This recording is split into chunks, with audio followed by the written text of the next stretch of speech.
Rebecca by Daphne du Maurier. Introduction. The dream of Manderley last night. I dreamt I went to Manderley again. I stood in front of the iron gates at the beginning of the drive. When I had first seen those gates, they had been open wide to welcome me. Now, in my dream, they were closed. Behind them, the drive went on to Manderley. In my dream, I was able to pass through the closed gates. I walked up the long, winding drive. The trees and flowers grew near to the drive, and grass almost covered it. As one came to the last bend of the drive, felt the old excitement. I was near to Manderley again. At last, could see Manderley. The old house was as beautiful as ever. It was moonlight in my dream. The pale light shone on the windows and grey stone walls of the old house. And in my dream I saw the sea. It was silent and smooth as glass. For a moment, the house seemed full of light. I thought that we were living there, happy and secure. The moonlight shone more clearly. Now I saw that Manderley was an empty shell. Only the grey stone walls remained standing. No one would ever live there again. We would never live there happily, Maxim and I. We would never live there free of Rebecca, free from thoughts of the past. I woke up. Manderley was far away. Hard, bright sunlight shone into our bare hotel room. The long, empty day lay in front of us. Nothing much would happen. Nothing ever did. But we had a quiet peace, Maxim and I, that we had never known before. We did not talk about Manderley. I would never tell Maxim my dream. Manderley was no longer ours. It had been destroyed long ago by evil and hate. We shall never go back to England. Even after nearly 20 years, the past is too near to us. We try to forget the fear and terror, but sometimes we remember. We are often bored in this dull little hotel. But people who are bored are not afraid. We read the English newspapers, but we never meet English people, thank God. This hot little Mediterranean island is our home now. We shall never again feel the softer warmth of the English sun. We shall never again stand in the happy valley and smell the scent of its flowers. Here, the hard light of the sun shines on white walls. The trees are dusty. The sea is a clear blue. We have lost a lot, but I have at last grown up. I am very different from the shy, frightened girl who first went to Manderley. The fear and the terror made me a woman. A dull woman, perhaps. But I am with my husband, and he is all I need. Sometimes I see a strange, lost look in Maxim's eyes. I know that his thoughts are far away. Then he sits quiet and still in his chair. After a time, he begins to talk. We talk about anything in order to forget the past. We have both known fear. We have both known pain and loneliness. That is all over now. Manderley has been destroyed. But we are still alive, and we are both free. Chapter 1. I meet Maxim de Winter. What would I be today if I had not gone to Monte Carlo with Mrs. Van Hopper? I would have lived another life. I would have become a different person. Mrs. Van Hopper was not a pleasant woman. She loved to meet people who were rich and famous. Every summer, Mrs. Van Hopper stayed at the Hotel Côte d'Azur, the biggest and most expensive hotel in Monte Carlo. Here, Mrs. Van Hopper found out which well-known people were staying in the town. She always found an excuse to speak to them. Then, pretending to know them well, she asked her victims 6 rude questions in her loud American voice. I was young and shy. I hated my life with Mrs. Van Hopper, but she paid me a little money to be her companion. I was not exactly a servant, and certainly not a friend. We must have looked a strange pair as we walked into the hotel restaurant that day. Mrs. Van Hopper walked in front of me on her high-heeled shoes. Her fat, heavy body swayed above her short, fat legs. I followed slowly, my eyes looking down at the floor. With my straight hair and badly fitting clothes, I looked like an awkward schoolgirl. Mrs. Van Hopper sat down at her usual table and stared at everyone in the restaurant. "There isn't one well-known person here," she said in her loud voice. "There's no one I want to talk to." Mrs. Van Hopper was very greedy. She ordered a large lunch for herself. Soon she was eating a large plateful of spaghetti. We ate in silence. The rich sauce ran down Mrs. Van Hopper's chin. I looked away. Then I saw that a new guest was sitting down at the next table. Mrs. Van Hopper saw him too. She put down her fork and stared at him hard. I saw an excited look come into her small eyes. "It's Max de Winter," she said to me. "The man who owns Manderley. You must have heard of it, a beautiful old house in the west of England. He looks ill, doesn't he? His wife died suddenly last year. They say he's broken-hearted." I felt sorry for de Winter already. He was Mrs. Van Hopper's next victim. She finished her meal as quickly as possible. I knew what she was going to do. There was a long seat in the hotel lounge, with a low table in front of it. The seat was between the restaurant and the main door of the hotel. Everyone who left the restaurant had to walk past this seat. "I'll take my coffee in the lounge," Mrs. Van Hopper told the waiter. "Straight away." She turned to me, her eyes shining. "Go upstairs and find that letter from my nephew Billy. Bring it to me in the lounge and the photographs too. Billy met Max de Winter in London. Be quick." I went up to Mrs. Van Hopper's rooms as slowly as I could. I hoped that de Winter would get away before I returned. When I came back with the letter, Mrs. Van Hopper was already on the seat in the lounge. De Winter was sitting next to her. He was a dark-haired, handsome man. His face was pale, and his dark eyes had a sad, lost look. De Winter stood up politely as I gave Mrs. Van Hopper her letter. "Mr. De Winter is having coffee with us. Go and ask the waiter for another cup," Mrs. Van Hopper told me. "No, you are my guests," said De Winter. He called the waiter.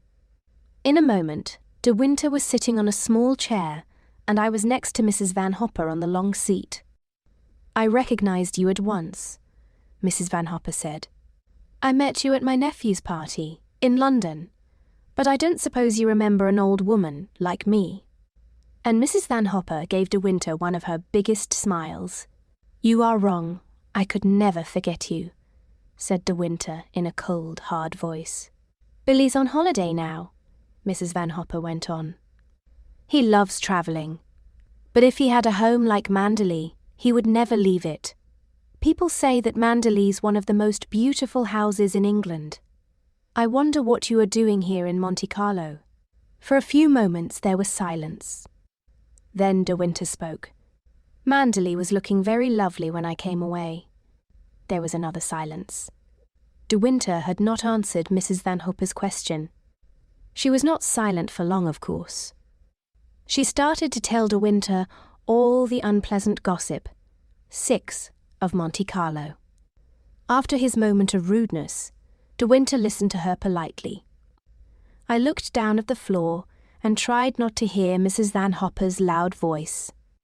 At last she had to stop. A waiter came up to her with a message. Mrs. Van Hopper's dressmaker was waiting for her upstairs. De Winter stood up at once. "You mustn't keep your dressmaker waiting," he said.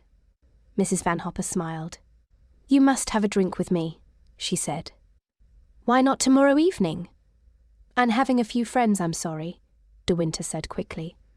"I shall be away all day tomorrow. If you will excuse me." He turned and walked out of the lounge. "What a strange man Max de Winter is," said Mrs. Van Hopper when we were standing in the lift. "He left so suddenly, but he is certainly an attractive man. By the way, dear, you are rather rude to him. You must look at people when they are speaking. You are not a child, you know." Mrs. Van Hopper was soon busy with her dressmaker. I sat on the window seat, looking at the bright day outside. I could not go out. Some of Mrs. Van Hopper's friends were coming to tea. They were fat, rude women like herself. My job was to talk to them, light their cigarettes and tidy the room. After they had gone, there was a knock on the door. A waiter came in with a note in his hand. "Madam is in the bedroom," I told him. But the note was for me. There were a few words in an unknown handwriting. "Forgive me. I was very rude after lunch." The note was not signed, but I knew it was from De Winter. "Is there an answer?" the waiter asked me. I looked up. "No. No answer," I said. After the waiter had gone, I put the note in my pocket. Mrs. Van Hopper called me from her bedroom. I got up slowly, thinking about De Winter and about Manderley. Chapter 2. A day out together. The following day, Mrs. Van Hopper woke up with a sore throat and a high temperature. I rang up her doctor, and he came round at once. "You have flu, madam," the doctor told her. "You won't get better unless you stay quietly in bed. Your heart isn't strong. You'll need a nurse to look after you. You must stay in bed for a week or two. I'm sure I could look after Mrs. Van Hopper," I said. But the doctor said no. To my surprise, Mrs. Van Hopper agreed with him. Monte Carlo had begun to bore her. She would enjoy staying in bed. She would enjoy giving orders to the nurse, as well as to me. The nurse soon arrived, and I was no longer wanted. I went down to the restaurant by myself. I was glad to be alone. It was half an hour before our usual lunchtime. The restaurant was almost empty. I went to our usual table. Then I saw that De Winter was already at his table. It was too late for me to go back. I sat down awkwardly, trying not to look at him. As I picked up the menu, I knocked over the flowers on the table. The water went all over the cloth and ran down onto my skirt. The waiter was at the other end of the restaurant and saw nothing. In a moment, De Winter was standing by my chair. "You can't sit here now," he said. He called to the waiter, who came up at once. "Lay another place at my table," De Winter said. "This lady is lunching with me." "Oh, no," I said. "I couldn't." "Why not?" he said. "I want you to have lunch with me. I was going to ask you anyway. Come and sit down. You needn't talk if you don't want to." We ordered our food and sat for a time in a pleasant, easy silence. "What's happened to your friend?" De Winter asked me. I told him about Mrs. Van Hopper's illness. "I'm sorry," he said politely. "You got my note, I suppose. It's very kind of you to lunch with me after my rudeness." "You were not rude," I said. "At least, she did not think you were. She is always so curious about anyone important." "Important? Why does she think that I'm important?" De Winter asked. "I think it's because of Manderley," I said. He did not answer. I felt that he did not want to talk about his home. "Your friend is very different from you," he said at last. "And she's much older than you too. Is she a relation?" "Mrs. Van Hopper is not my friend," I said. "I work for her. I have to. I need the money. I have no family, and there is nothing else I can do." De Winter asked me more questions about myself. I forgot my shyness. I told him about my father, who had been a painter. I talked about my mother and her great love for my father. When my father had died very suddenly, my mother had lived only a few weeks after him. I suddenly realized that we had been sitting at the table for more than an hour. I began to apologize. "But I've enjoyed this hour so much," De Winter said. "We are alike in some ways. We are both alone in the world. I have a sister, but that's all." "You forget," I told him, "that you have a home and I have none. An empty house, even a very beautiful one, can be lonely, De Winter said. I thought for a moment that he was going to tell me about Manderley. But instead he said, "Well, I suppose you have a holiday this afternoon. What are you going to do?" I told him that I was going to do some sketching. I wanted to draw some of the old houses in a nearby town. The bus left at 2:30. "I'll drive you there in my car," De Winter said. "Go upstairs and get your coat." I got my things very quietly. I did not want Mrs. Van Hopper to hear me. I ran down the stairs, holding my gloves in one hand. I felt excited and grown up. I did not feel shy with De Winter. He enjoyed my company. He had asked me to go out with him in his car. We soon reached the place where I wanted to sketch. But the wind was too strong. It blew the paper away. We got into the car again and drove on, up the steep mountain road. Then suddenly the road came to an end. De Winter stopped the car at the very edge. Far below us lay the sea. I felt cold and a little afraid. "Do you know this place?" I said. "Had you been here before?" De Winter looked at me as though I were a stranger. He was lost in the past. There was a strange, faraway look on his face. He looked like a man walking in his sleep. "It's getting late. Shall we go home?" I said. Then he looked at me and smiled. "I'm sorry," he said. "I should not have brought you up here. Yes, I have been here before, many years ago. Those years seem to stretch between us. For the first time, I wished that I had not come." De Winter turned the car carefully, and we drove down the twisting road again. The sun was setting now, and the air was cold and clear. Then, at last, he began to talk about Manderley. He did not talk about his life there, but about the house itself. He told me about the gardens and the flowers in the woods. He told me about the sea. It was so near that the sound of its waters could always be heard from the house. He told me about a little, secret valley close to the sea. This little valley, hidden away from the world, was full of the scent of flowers. Then we were back in Monte Carlo. We drove slowly through the brightly lit streets towards the hotel. I took my gloves from the shelf of the car. There was a book there. I looked at it, trying to read the title. "You can take the book and look at it, if you like," De Winter said. I was glad, and I held the book tightly in my hand. I wanted to have something of his now that our day was over. "Out you get," he said. "I must put the car away. I won't see you tonight. I shall be out, but thank you for today." I walked slowly up the hotel steps. I felt like a child going home after a party. I thought of the long hours to bedtime. I could not meet Mrs. Van Hopper and answer the endless questions. I went into the lounge and ordered tea. The waiter brought me tea that was nearly cold. The sandwiches were dry, but I ate them without thinking. In my mind, I was with Max de Winter at Manderley.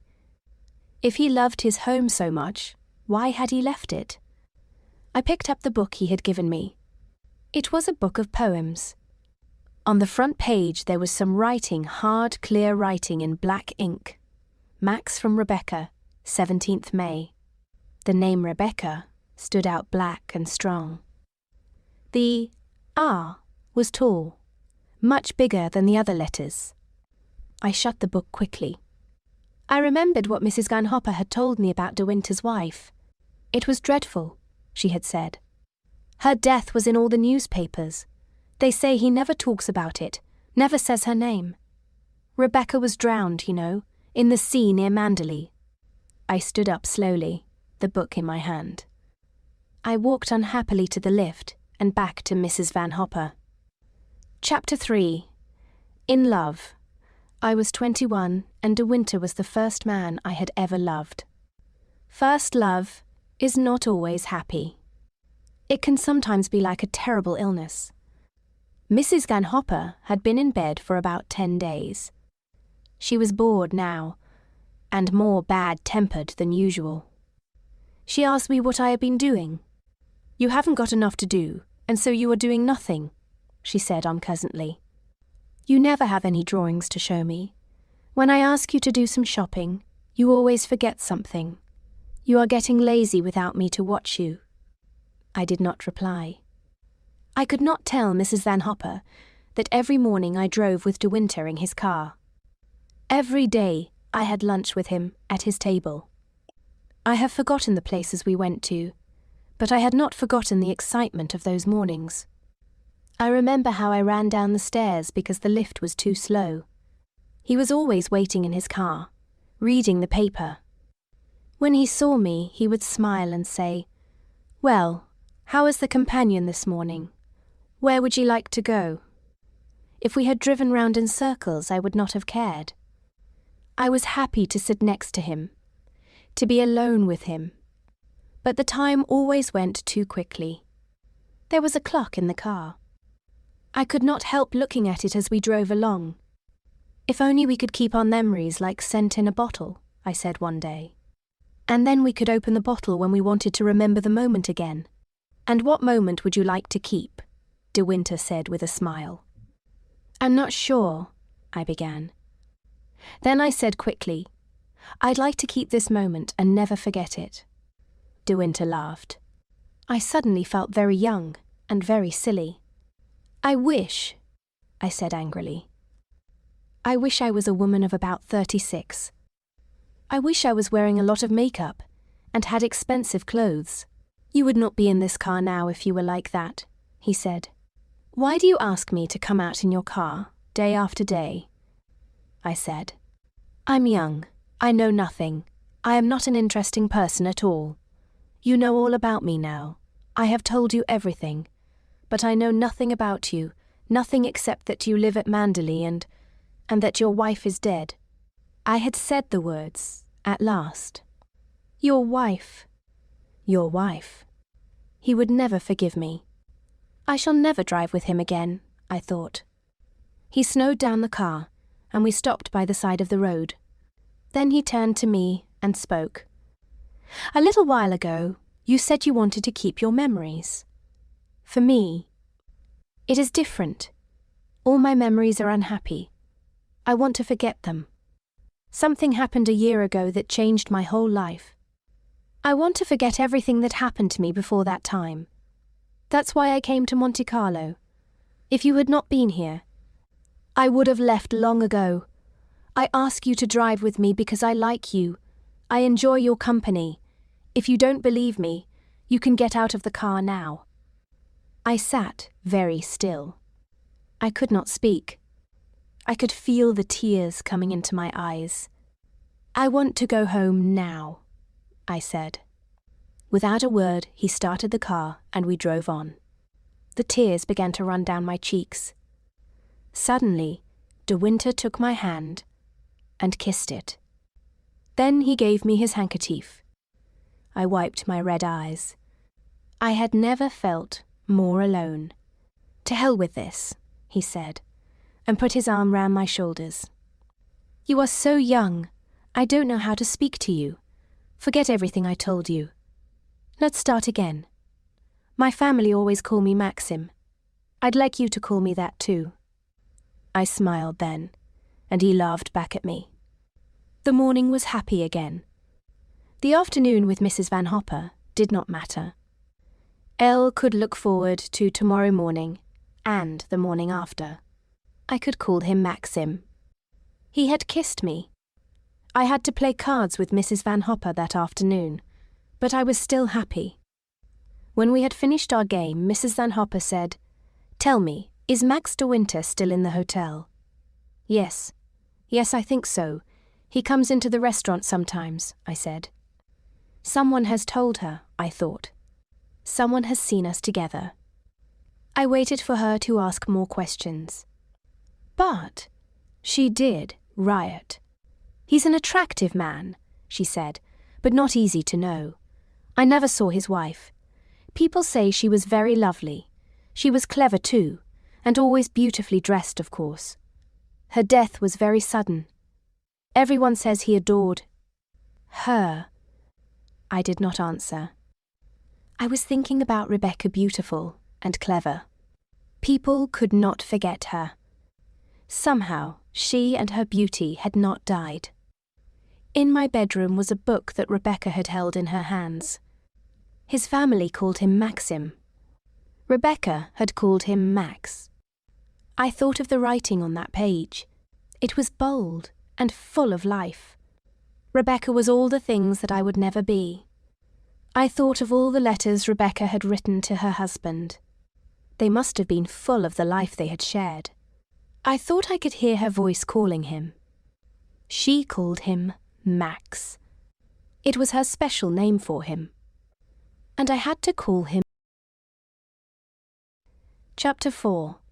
I leave Monte Carlo 2 days later. Everything had changed. Mrs. Van Hopper and I were ready to leave Monte Carlo. All the trunks and bags were packed. All the drawers and cupboards were empty. Mrs. Van Hopper had read a letter from her daughter at breakfast. Helen is sailing for New York on Saturday. Her child's ill. We are going too. I'm tired of living here. How would you like to see New York? The thought of leaving Monte Carlo and Maxim de Winter was a terrible one. My unhappiness must have SHUWN on my face. What a strange child you are, Mrs. Van Hopper said. I can't understand you. I thought you didn't like Monte Carlo. I've got used to it, I said. Well, you'll have to get used to New York, that's all. We're going on the same boat as Helen. You'll have to arrange everything at once. Go down to the hotel office now. You will be too busy to feel unhappy. She laughed unpleasantly at my sad face. She walked over to the telephone. She wanted to tell everyone that she was leaving. I went into the bathroom and locked the door. I wanted to be alone for a few minutes. My happiness was at an end. By tomorrow evening, I should be on the train.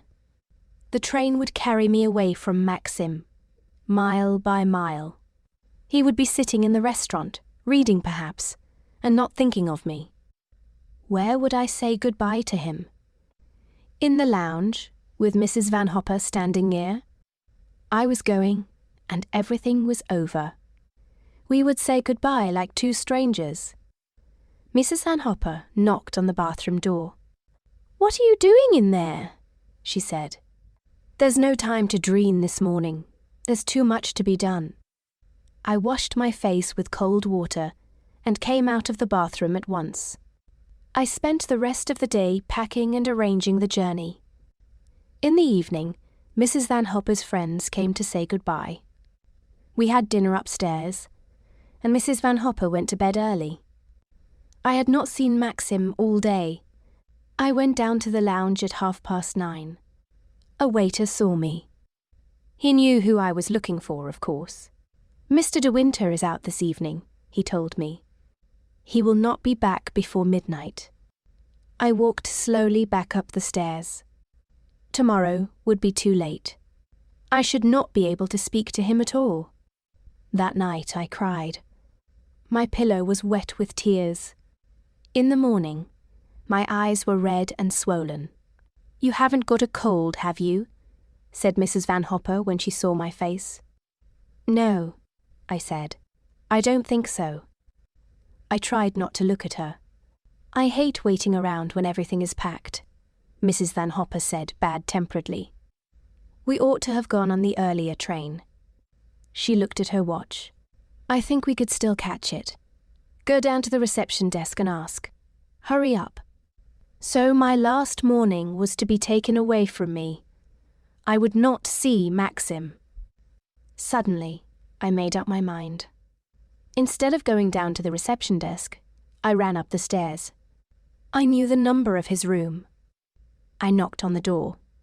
"Come in," Maxim shouted. I opened the door. He was having breakfast at a small table in his sitting room. I stood by the door, feeling silly and awkward. "What do you want?" he said. "Is something wrong?" "I've come to say goodbye." I said.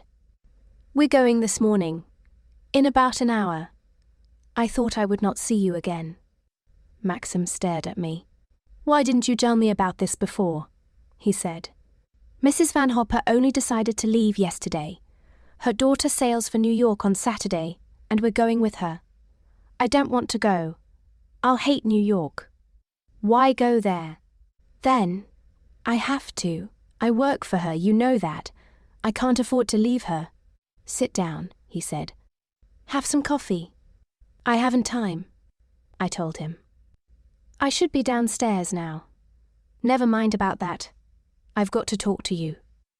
I sat down at the table. So Mrs. Van Hopper wants to go home, said Maxim. So do I. She goes to New York and I go to Manderley. Which do you prefer? You can take your choice. Please don't joke about it, I said. I must say goodbye now. I'm not joking, said Maxim. Either you go to America with Mrs. Van Hopper, or you come home to Manderley with me. Do you want a secretary? I asked, not understanding him. No, I'm asking you to marry me, you little fool. I sat with my hands in my lap, watching him drink his coffee. You can't marry me, I said at last. I'm different from you. I don't belong to your kind of world. I don't belong to a place like Manderley. What do you know about Manderley? Maxim said. I want you to marry me. Are you going to? I sat there, staring at him. I could not think clearly. The idea doesn't seem to please you, Maxim said. I'm sorry. I thought you loved me. I do love you, I said. I do. I've been crying all night. I thought I would never see you again. When I said this, Maxim laughed and put his hand over mine. One day, I'll remind you of those words. It's a pity you have to grow up, he said. Was Maxim laughing at me? Was it all a joke? He saw the look on my face. I haven't done this very well, have I? Maxim said. Men don't usually propose 6 at breakfast. But I'll take you to Venice for our honeymoon. We'll travel round Italy for a time. Then, in the spring, we'll go back to Manderley. I want to co-show you Manderley so much. Maxim wanted to show me Manderley. Suddenly I believed everything. I would be Maxim's wife. We would walk in the gardens of Manderley together. We would walk through that hidden valley to the sea. Mrs. De Winter, I would be Mrs. De Winter. Am I going to tell Mrs. Van Hopper, or are you? Said Maxim with a smile. I had forgotten all about Mrs. Van Hopper. You tell her, I said. She'll be so angry. We got up from the table and walked out of the room together. Maxim took my hand. I'm 42, he said. That must seem very old to you. Oh no, I said. I don't like young men. I was still afraid that Maxim would change his mind. We came CO the door of Mrs. Van Hopper's rooms. I think I'll talk to her alone, Maxim said. I'll tell her we are getting married very soon. We'll have a quiet wedding. Everything can be arranged in a few days. Of course, I said. I don't want a lot of fuss. I opened the door. And is that you? Called Mrs. Van Hopper. Where have you been? What have you been doing all this time? I did not know whether to laugh or cry. Maxim walked towards the sitting room.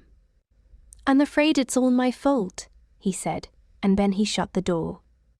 I went into my bedroom and waited. I wondered what Maxim was saying to Mrs. Van Hopper.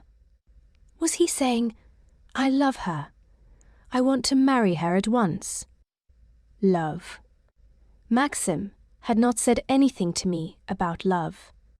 He had said we would get married. But he had not said that he loved me. He had loved Rebecca, of course. How could he love me, after her? I would be a companion for him. Someone to make him laugh, perhaps. The book of poems was beside me, on the bed. I opened it. I read again, Max, from Rebecca. She was dead, but the writing still looked fresh and alive. I took some scissors and cut the page out of the book. I tore up the page. I lit a match and set fire to the pieces.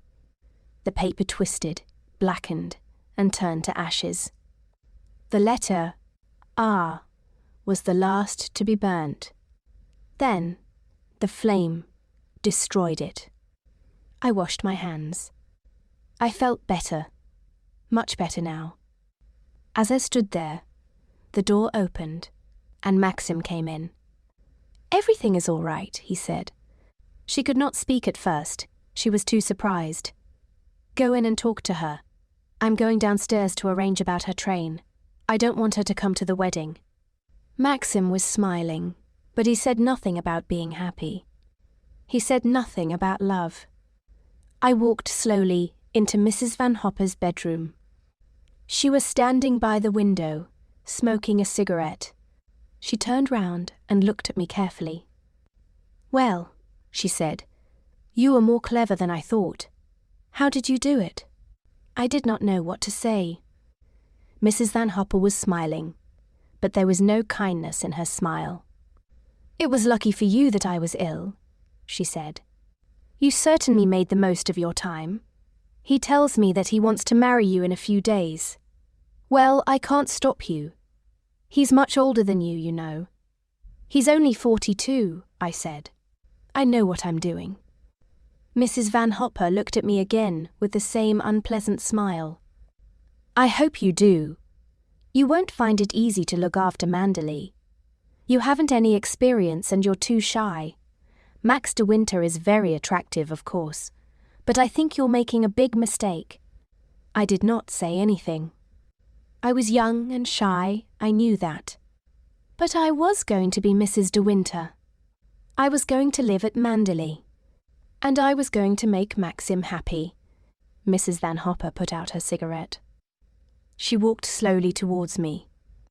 "Of course," she said. "You know why he is marrying you, don't you? He's not in love with you. The truth is, he's lonely by himself at Manderley. He can't live in that empty house without Rebecca. He's marrying you because he can't go on living there alone." Rebecca, by Daphne du Maurier. Chapter 5. I come to Manderley. We came to Manderley early in May. It was the best time of year, before the heat of summer. When we left London, it was raining hard. I remember Maxim saying, "This is London rain. The sun will be shining for you when we come to Manderley." He was right. Long before we reached Manderley, there was blue sky over our heads. I was glad to see the sun. I welcomed it as a sign of happiness. "Feeling better?" said Maxim, looking at me. I smiled at him and took his hand. It was so easy for Maxim. He was going back to his own home. But for me, everything was new and strange. I was going to Manderley for the first time. And I was going there as the second wife of Maxim de Winter. "Only 2 more miles," said Maxim, at last. "Can you see those trees on the hill in front of us? Manderley is in the valley beyond those trees." I tried to smile, but suddenly I felt lonely and afraid. I was like a child on her first day at school. Turning a comer, we came to a crossroads and the beginning of a high wall. "Here we are," Maxim said. Manderley, at last. I could hear the excitement in his voice. The road turned again. On the left were 2 high iron gates, and beside them a small lodge. The gates were wide open for us. People were looking out of the windows of the lodge. They were looking at me. I sat back in my seat. I wanted to hide from their curious eyes. "You mustn't mind if people stare at you," Maxim said. "They are all very interested in you. Don't worry. Be yourself, and everyone at Manderley will love you. Mrs. Danvers looks after the house. She's been housekeeper here for years. Leave everything to her. She may be rather strange at first, but don't worry about that. She will soon get used to you." We were going along the drive now that led up to the house. The drive turned and twisted like a snake. The tall trees met over our heads. Only a little sunlight came through their thick branches. Everything was very quiet. On and on we went. Then suddenly, the trees came to an end. The sun shone again. Beautiful high bushes covered with bright red flowers stood on either side of us. We were not far from the house now. He drive widened. We turned the last comer, and there was Manderley. The old house was perfect. It was built in a small hollow, and its grey stones glowed in the sunlight. Smooth green lawns surrounded the house.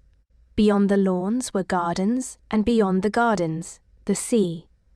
Maxim drove up to the wide stone steps and stopped the car in eyant of them. At the top of the steps, a big door stood wide open. SNW, that the hall beyond was full of people. I could see their faces, all turned towards us. I was suddenly shy and afraid again. "What's the matter?" I said. "Who are all those people?" "I'm sorry," Maxim said. "This must be Mrs. Danvers' idea. Everyone who works at Manderley is here. Don't look so frightened.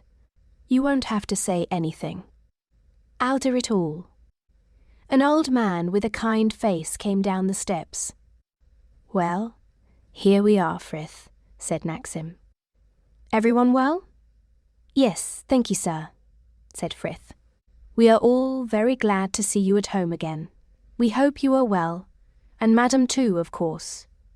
"Yes, we are both well. Thank you, Frith. But we're tired from the drive and we want our tea. I didn't expect all these people. Mrs. Danvers' orders." "Sir," said Frith. "I thought so," Maxim said. "Come on," he said to me. "It won't take long, and then you can have your tea in peace." We went together up the wide stone steps. Inside the open door, the servants stood in 2 lines. A tall, thin woman dressed in black came towards us. Her pale, thin face was hard. There was no welcome in her dark eyes. The hand she placed in mine was rolled and heavy, like something dead. "This is Mrs. Danvers, our housekeeper," said Maxim. The woman began to speak in a cold, lifeless voice. I remember nothing of what she said. I suppose she was welcoming me to Manderley. As I thanked her, Mrs. Danvers looked at me with her hard, dark eyes. I dropped my gloves on the floor, and Mrs. Danvers picked them up with a twisted little smile on her lips. She could see that I was awkward and shy, and a little afraid of my new life at Manderley. Maxim noticed nothing. He found Mrs. Danvers quickly, and took me into the library for tea. We were alone at last. A dog ran up from the fireside to greet us. He went first to Maxim, and then sat down beside me. I was glad of the dog's friendly welcome. The library was a large, comfortable room. Its walls were covered with books from the floor to the ceiling. Comfortable chairs stood on either side of a great open fireplace.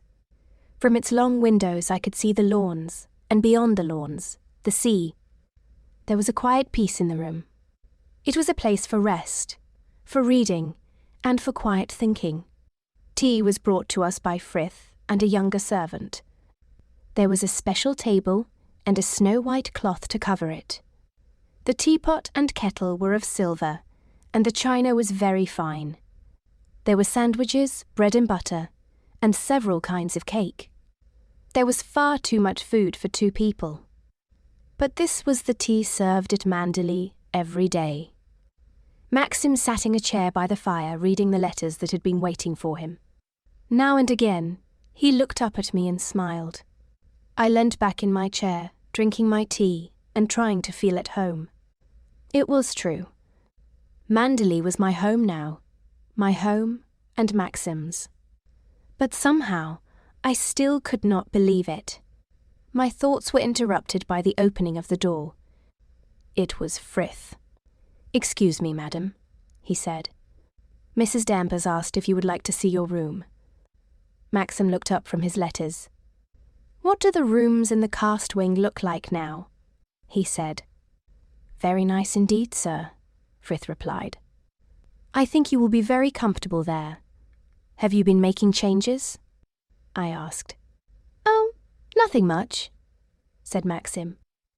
They have been getting the rooms in the east wing ready for us. There is a lovely view of the rose garden from there. You go and make friends with Mrs. Danvers. I'll come up later. I got up slowly and went out with Frith into the hall. I did not want to be alone with Mrs. Danvers. The hall seemed very big, and my footsteps sounded very loud on the stone floor. Mrs. Danvers was standing at the top of the wide flight of stairs. Her dark eyes watched me as I walked slowly up the stairs towards her. I hope I haven't kept you waiting, I said. It is my duty to wait for you, madam, Mrs. Danvers said. I'm here to carry out your orders. She led me along a wide passage. We passed through doors and up and down wide stairs. At last, Mrs. Danvers opened a door leading into a small room. This room led into a large, light bedroom with wide windows. I went at once to a window and looked out. The rose garden lay below me. Beyond the rose garden, the smooth grass stretched to the woods. You can't see the sea from here, I said, turning to Mrs. Danvers. No, not from this wing, she answered, and you can't hear it either. You would never know the sea was so near. Mrs. Danvers spoke in a strange way, as though this was somehow important to her. I'm sorry about that. I like the sea, I said. But this is a very charming room. I'm sure I shall be comfortable here. Mr. De Winter gave very careful orders in his letter about this room. The rooms here have been specially arranged for you. Then this was not his bedroom. Before? Oh. No, madam. He has never used this room. There was silence. I did not know what to say. I wished Mrs. Danvers would go away. I suppose you have been at Manderley for many years, I said. Yes, madam. I came here when the first Mrs. De Winter was a bride. Her voice was suddenly harsh. There was some colour in her pale face now, and for a moment I saw a look of hatred in her eyes. Mrs. Danvers, I heard myself saying, I hope we shall be friends. This sort of life is new to me. I do want to make Mr. De Winter happy. I know I can leave the housekeeping to you. I shan't want to make any changes. Very well, she said. I hope you will be satisfied. I have been looking after the house for the past year.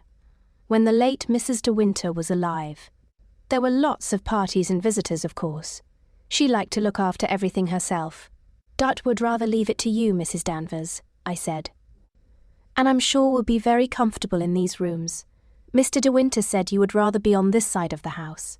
They used the rooms in the West Wing one when Mrs. De Winter was alive. The windows there looked down to the sea. There was a sound outside the door, and Mrs. Danvers stopped talking.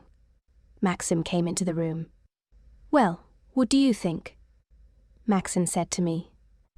I hope you like the rooms. I think you've done very well, Mrs. Danvers. Thank you, sir, she said. Then she turned and went quietly out of the room. Maxim walked to the window. I love the rose garden, he said. There's something very quiet and peaceful about this room. How did you get on with Mrs. Danvers? She's a strange woman in many ways. I think that some of the young servants are afraid of her. I expect we'll get on well when she knows me better, I said. She may not like me at first, of course. Not like you? Why shouldn't she like you? Said Maxim, and he came across the room and kissed me gently. Let's forget about Mrs. Danvers, he said. Come along, and I'll show you Manderley. I felt happier as I walked through the house with Maxim. We looked at the pictures in the long gallery one, and at most of the rooms downstairs. Maxim put his arm round my shoulder. I began to feel that Manderley really was my home. After dinner, we sat in the library. The curtains were drawn, and more logs put on the fire. It was new for us to sit together quietly like this. In Italy, we had walked about in the evenings, or gone for a drive. Maxim sat in the chair to the left of the fireplace. He picked up the paper. He put a cushion behind his head and lit a cigarette. This is what he always did, I thought. This is what he did before he knew me. It is what he has done every evening for years. Maxim did not look at me. He went on reading his paper. He was comfortable, the master of his house. Elle poured myself another up of coffee. I bent down to the dog and stroked its soft ears. Suddenly I shivered as though a door had opened behind me. Someone else had sat in my chair. Someone else had poured coffee and stroked the dog. I was sitting in Rebecca's chair. I was leaning against Rebecca's cushion. The dog, Jasper, came to me because in the past he had come to Rebecca. Chapter 6. In the morning. Room life at Manderley was very carefully planned. The same things happened at the same time every day. I remember our first morning there very clearly. I had slept well and came downstairs a little after 9 o'clock. To my surprise, I found that Maxim had nearly finished his breakfast. Maxim looked up at me and smiled. "I always get up early here," he said, looking. "After Manderley takes a lot of my time. I work very hard. But you don't have to. Help yourself to anything you want." I remember the size of that breakfast. It was the normal Manderley breakfast, but far too much for 2 people. As I took an egg and some coffee, I wondered what happened to the food that was left. Would it be eaten or thrown away? I would never know, of course. I would certainly be too afraid to ask. My sister, Beatrice, is coming over to lunch with her husband, Maxim told me. She invited herself, of course. I suppose she wants to have a look at you. They're coming today? I said, feeling less happy than before. Yes, but she won't stay long. I think you'll like Beatrice. She believes in telling the truth.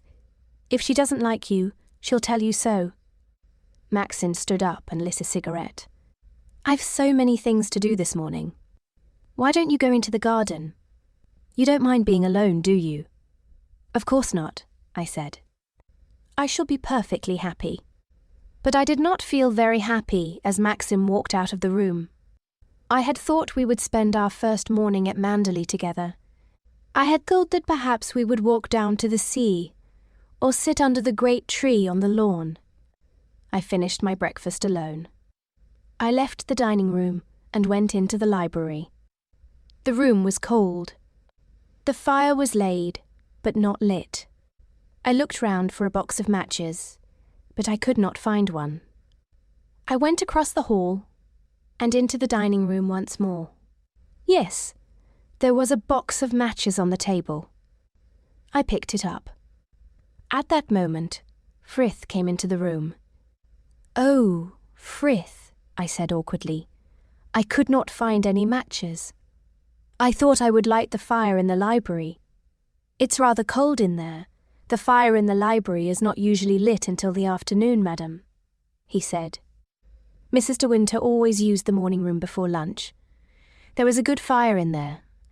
Of course I can give orders for the fire in the library to be lit. "Oh no," I said. "I'll go into the morning room." "Thank you, Frith." Mrs. De Winter always wrote her letters in the morning room after breakfast. The house telephone is there too, if you want to talk to Mrs. Danvers. "Thank you, Frith," I said. I went into the hall again. I did not know which way to go. I could not tell Frith that I had never seen the morning room. Maxim had not shown it to me the night before. "You go through the drawing room to the morning room, madam," Frith said, watching me. "Then turn to your left." "Thank you, Frith," I said. I felt very stupid. I found my way into the little morning room. I was glad to see the dog Jasper there, sitting in front of the fire. The morning room was quite small and very different from the library. It was a woman's room, graceful and charming. Someone had chosen everything in this room with the greatest care. Each chair, each rug, each small ornament had been put there to make the room perfect. Flowers filled the room, glowing blood-red flowers. They were the same flowers we had seen in the drive. A beautiful old writing desk stood near the window. I went over and opened the desk carefully. Every drawer was labelled and everything was in order. Inside one of the drawers was a flat leather book, Guests at Manderley. Elle opened the book. The writing inside the book and the writing on the labels was the same. I had seen that tall, sloping writing before.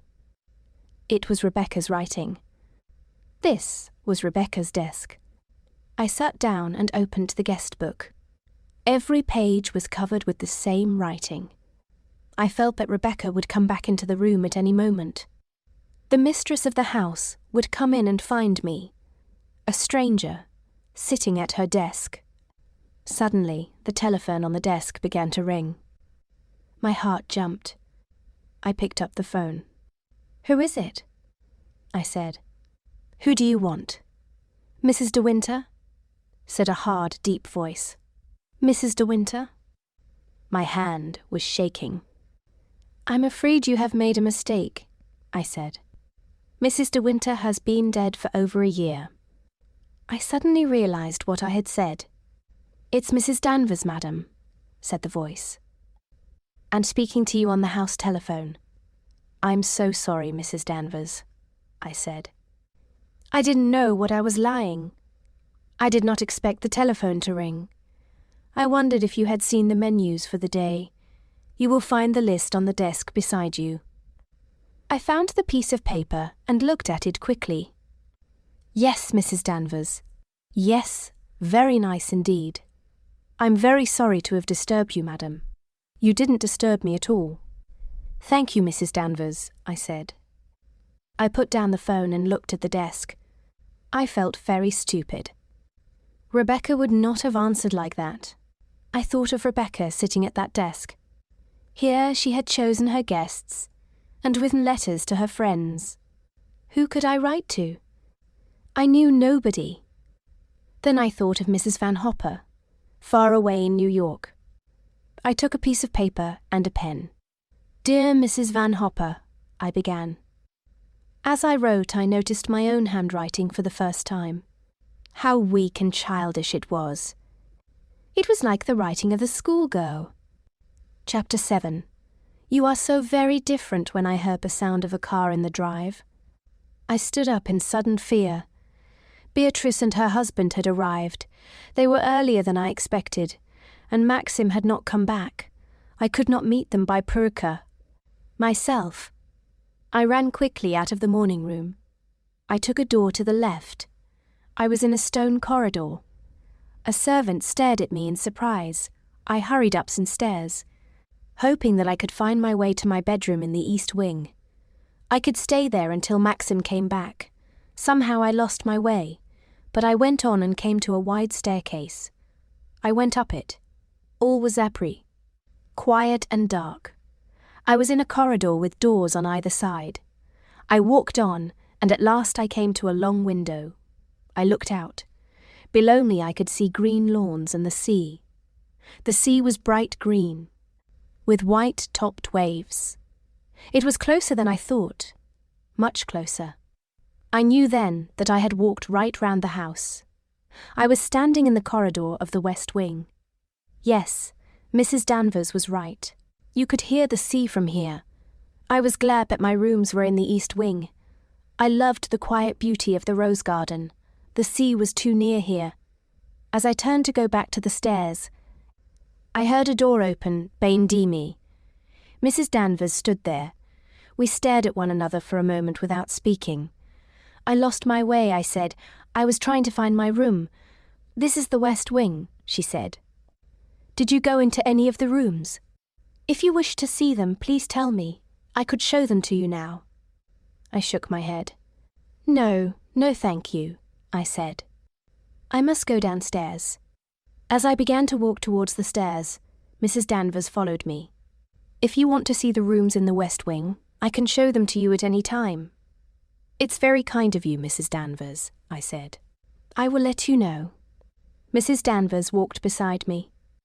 "Major and Mrs. Lacey have been here some time," she said. "Didn't you hear their car?" Frith took them to the morning room. "I think you know your way now, don't you?" "Yes, Mrs. Danvers," I said. I knew then that she had been watching me, laughing at my fear. As I went into the drawing room, I looked back. Mrs. Danvers was still watching me from the top of the stairs. I could hear the sound of voices from the morning room. Al stood for a moment and then walked in. "Here she is at last," Maxim said. "Where have you been hiding? Here is Beatrice, and this is Giles. And this is Frank Crawley, our agent." Beatrice was tall, broad-shouldered, and very much like Maxim. She shook hands with me and said to Maxim, "She's quite different from what I expected. Not like your description at all." Everyone laughed, but they seemed friendly. Giles was a big, heavy man. His eyes smiled at me from behind his thick glasses. Frank Crawley was a thin man with a pleasant, worried face. Maxim had told me how hard Frank Crawley worked for Manderley. The men began to talk together, and I had to answer Beatrice's questions. "What do you think of Manderley?" she asked me. "I haven't seen much of it yet," I said. "The house is beautiful, of course. I haven't seen the gardens, but I'm sure I shall never get tired of them. I love walking. I can swim too, when the weather is warmer." "My dear, the water is always far too cold here," said Ak. "Beatrice." "I don't mind that. I love swimming. Is it safe to swim in the bays?" Everyone stopped talking. I realized what I had said. Rebecca had been drowned in the bay. I could not look at Maxim. I bent down to stroke the dog's head. Then, thank God, Frith came in to say that lunch was ready. Beatrice walked with me through the hall. "You know," she said, "you are much younger than I expected. Fool me. Do you love Maxim very much?" Beatrice looked at my surprised face and laughed. "Don't answer," she said. "I can see that you do. Maxim looks very well. We were all very worried about him last year, but of course you know the whole story." But Beatrice was wrong. I did not know what had happened down in the bay. Maxim had told me nothing. I had never asked him about Rebecca's death. Beatrice talked to Maxim all through lunch. Frank Crawley told me a lot about Manderley. I could see that he loved it as much as Maxim did. When lunch was over, I could see that Maxim was tired.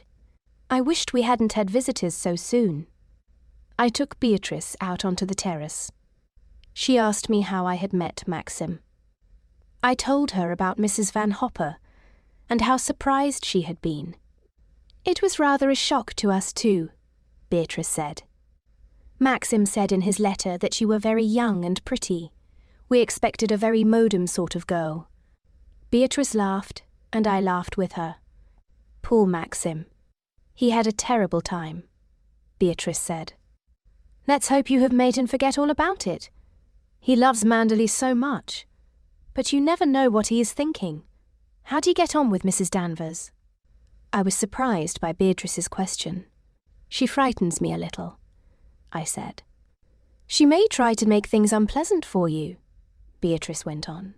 "She's very jealous, of course. She must hate you being here." "Why?" I asked. "Why must she hate me being at Manderley?" "My dear child," Beatrice answered slowly, "I thought Maxim had told you. Mrs. Danvers adored Rebecca. She still does." At that moment, the men came out of the house. A servant brought rugs, chairs, and we all sat under the great tree on the lawn. I hoped everyone would go soon. I wanted to be alone with Maxim. I was sitting on a rug, leaning against Maxim's chair. I listened to the others talking. The afternoon was sleepy and peaceful. Everything was quiet and still. Even the sea seemed far away. This is what I wanted, I thought. This is how I thought life at Manderley would be. This moment was safe. It could not be touched. Here we sat together, Maxim and I, hand in hand. The past and the future did not matter at all. At this moment, I was not afraid. The moment passed. Beatrice stood up. "We must be going," she said. "We've got people coming to dinner." We all got up, and Giles looked up at the sky. "I'm afraid we're going to have some rain," he said. We all walked slowly back to the drive. Beatrice took my hand. Then she bent down and kissed me.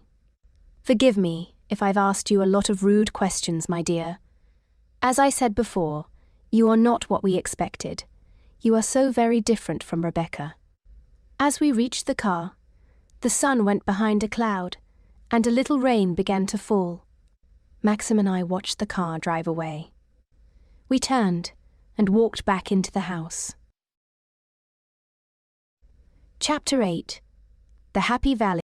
As we stood in the hall, Maxim put his arm round my shoulders. "Thank God that's over," he said. "Get a coat quickly and let's go out. Never mind the rain, I want to walk." Maxim looked white and ill. Had Beatrice said something to make him angry? I could not remember. "Just a moment," I said. "I'll get my coat from upstairs." "There are plenty of raincoats downstairs," Maxim said. "Robert, will you fetch a coat for Mrs. De Winter?" Maxim was standing in the drive now, calling to Jasper. "Come on, you lazy little fellow. You're too fat." Jasper ran round in circles, barking loudly. The young servant, Robert, ran out of the hall, carrying a raincoat. I put it on quickly. It was too big, of course, and too long. But Maxim was waiting impatiently, and there was no time to change the coat. We set off together across the lawns to the woods. Jasper ran on in front. "I soon get tired of my family," Maxim said. "Beatrice is very kind-hearted, but she always says the wrong thing." I was not sure what Beatrice had said, and I thought it better not to ask. "What did you think of Beatrice?" Maxim asked me. "What did she talk to you about after lunch?" "I think I did most of the talking," I said. "I was telling her about how we met. She said I was quite different from what she expected. What on earth did she expect? Someone much smarter, I think. A modern young woman." Maxim did not answer. He bent down and threw a stick for Jasper to run after. We climbed the grass bank 6 above the lawns and walked down into the woods. The trees grew very close together over our heads, and it was very dark. We walked on last year's leaves. The green shoots of flowers were beginning to show through. Jasper was silent now, with his nose to the ground. We came to a clearing in the woods. There were 2 paths, going in opposite directions. Jasper ran on ahead and took the right-hand path without waiting for us. "Not that way," called Maxim. "Come on, old boy." The dog looked back at us. He stood there, wagging his tail. "Why does he want to go that way?" I asked. "I suppose he's used to it," Maxim said quickly. "It leads to a small bay where we used to keep a boat. Come on, Jasper, old boy. This way." We turned onto the left-hand path, not saying anything. Looked over my shoulder and saw that Jasper was following us. "This path brings us to the valley I told you about," Maxim told me. "You can smell the flowers already. Never mind the rain. It will bring out the scent." Maxim seemed all right again now, happy and cheerful. He began talking about Frank Crawley. He told me what a good agent he was and how he loved Manderley. I held Maxim's arm and looked up into his face. Talking about Manderley always made Maxim happy again. We had reached the top of the small hill. The path ran down into a little valley by the side of a stream. "There," said Maxim. "Look at that." There were no dark trees in this valley, no thick bushes. On either side of the narrow path stood high, graceful bushes covered with flowers. The flowers were pink, white, and gold. They were things of beauty and grace. The soft summer rain fell, and the air was full of a sweet scent. There was no sound except for the noise of a little stream and the quiet rain on the leaves. When Maxim spoke, his voice was gentle and low. "We call it the Happy Valley," he said. We stood still, not speaking. I looked down at the clear white flowers. Maxim picked up a fallen flower and gave it to me. As I rubbed it between my hands, the scent was sweet and strong. A bird began to sing, a high, clear sound. Other birds began to sing too. I had never been in so beautiful a place. As we walked along the path, drops of rain fell on my hands and face. I held Maxim's hand. The Happy Valley was the heart of Manderley, the Manderley I would soon know and love. Chapter 9. The Cottage in the Bay. We came to the end of the path. The bushes made an arch over our heads so that we had to bend down. I stood straight again, brushing the rain from my head. I saw that the valley was behind us. We were standing in a little narrow bay. Here, almost at our feet, was the sea. Maxim looked down at me, smiling at the surprise on my face. "It is a surprise, isn't it?" he said. "No one ever expects it." Maxim picked up a stone and threw it across the beach for Jasper. "Fetch it, good boy," he said. Jasper ran after the stone, barking with excitement. We both went down to the water's edge and threw more stones. The tide was coming up into the bay, and the water washed Seaginning to cover the stones. Maxim turned to me, laughing and wiping the hair out of his eyes. I rolled up the long sleeves of the raincoat. It was a happy moment. Then we saw that Jasper had gone. We called and whistled. Hut, he did not come. "Has he gone back to the Happy Valley?" I asked. "He was by that rock a minute ago," said Maxim. We walked up the beach towards the valley again. "Jasper, Jasper," called Maxim. In the distance, beyond a line of rocks to the right of the beach, I heard a sharp bark. "Do you hear that?" I said. "He's gone over this way." I began to climb up the wet rocks. "Come back," Maxim said sharply. "We don't want to go that way." "I must get him," I said. "He may be hurt." "He's all right," said Maxim. "Leave him. He knows the way home." I began climbing over the rocks towards Jasper. I thought Maxim was, Dot being very unkind. I got to the top of the largest rock and looked beyond it. There was another bay. A small stone wall across the bay made it into a small harbour. In the bay was a green and white buoy, but no boat. The woods came right down to the shore. At the edge of the woods was a low stone building, a cottage or a boathouse. There was a man standing on the shore, dressed like a fisherman. Jasper was barking at him and running round and round. The man took no notice of the dog. "Jasper," I shouted. "Jasper, come here." The dog looked up, but he did not come to me. I looked back, but I could not see Maxim. I climbed down into the bay, and the man looked at me for the first time. There was something strange about him. He had small, stupid-looking eyes. His face was fat and round, and he had thick red lips. "Bad weather, isn't it?" the man said with a stupid smile. "It's not very nice weather," I said. "Come on, Jasper, we must go home now." But Jasper ran away, barking. "Had he got any string?"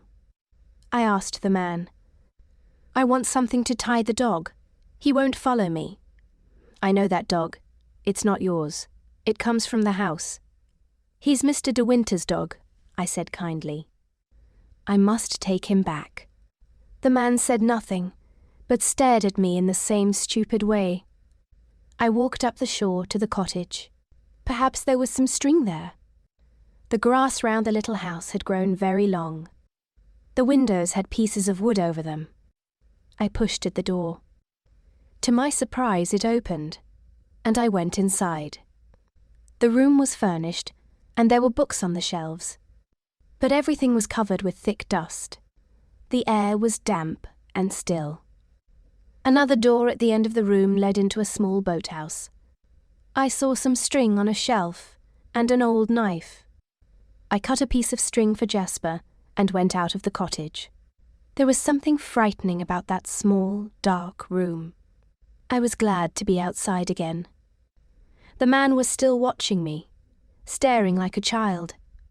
Jasper was quiet now and let me tie the string. "I saw you go in there," the man said. "She doesn't go in there now. She's gone in the sea.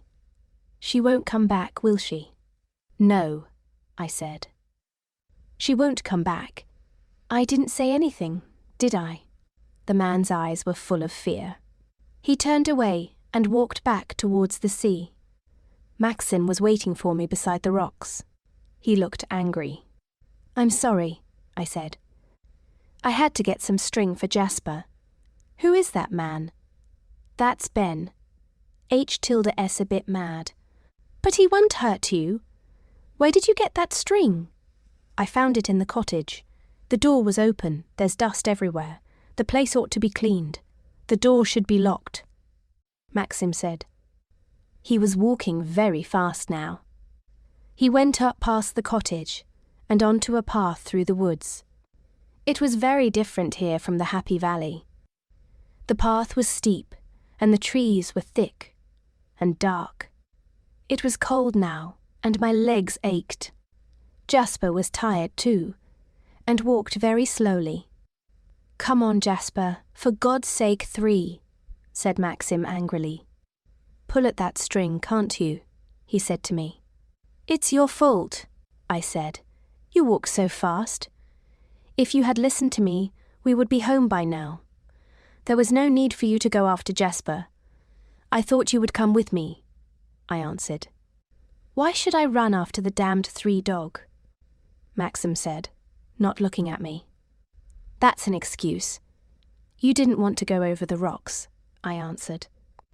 "All right. I didn't. I didn't want to go to the other bay. I never go near the place or that damned cottage. If you had my memories, you would not go there either. You wouldn't talk about it or even think about it." Maxim's face was white. His eyes had a dark, lost look.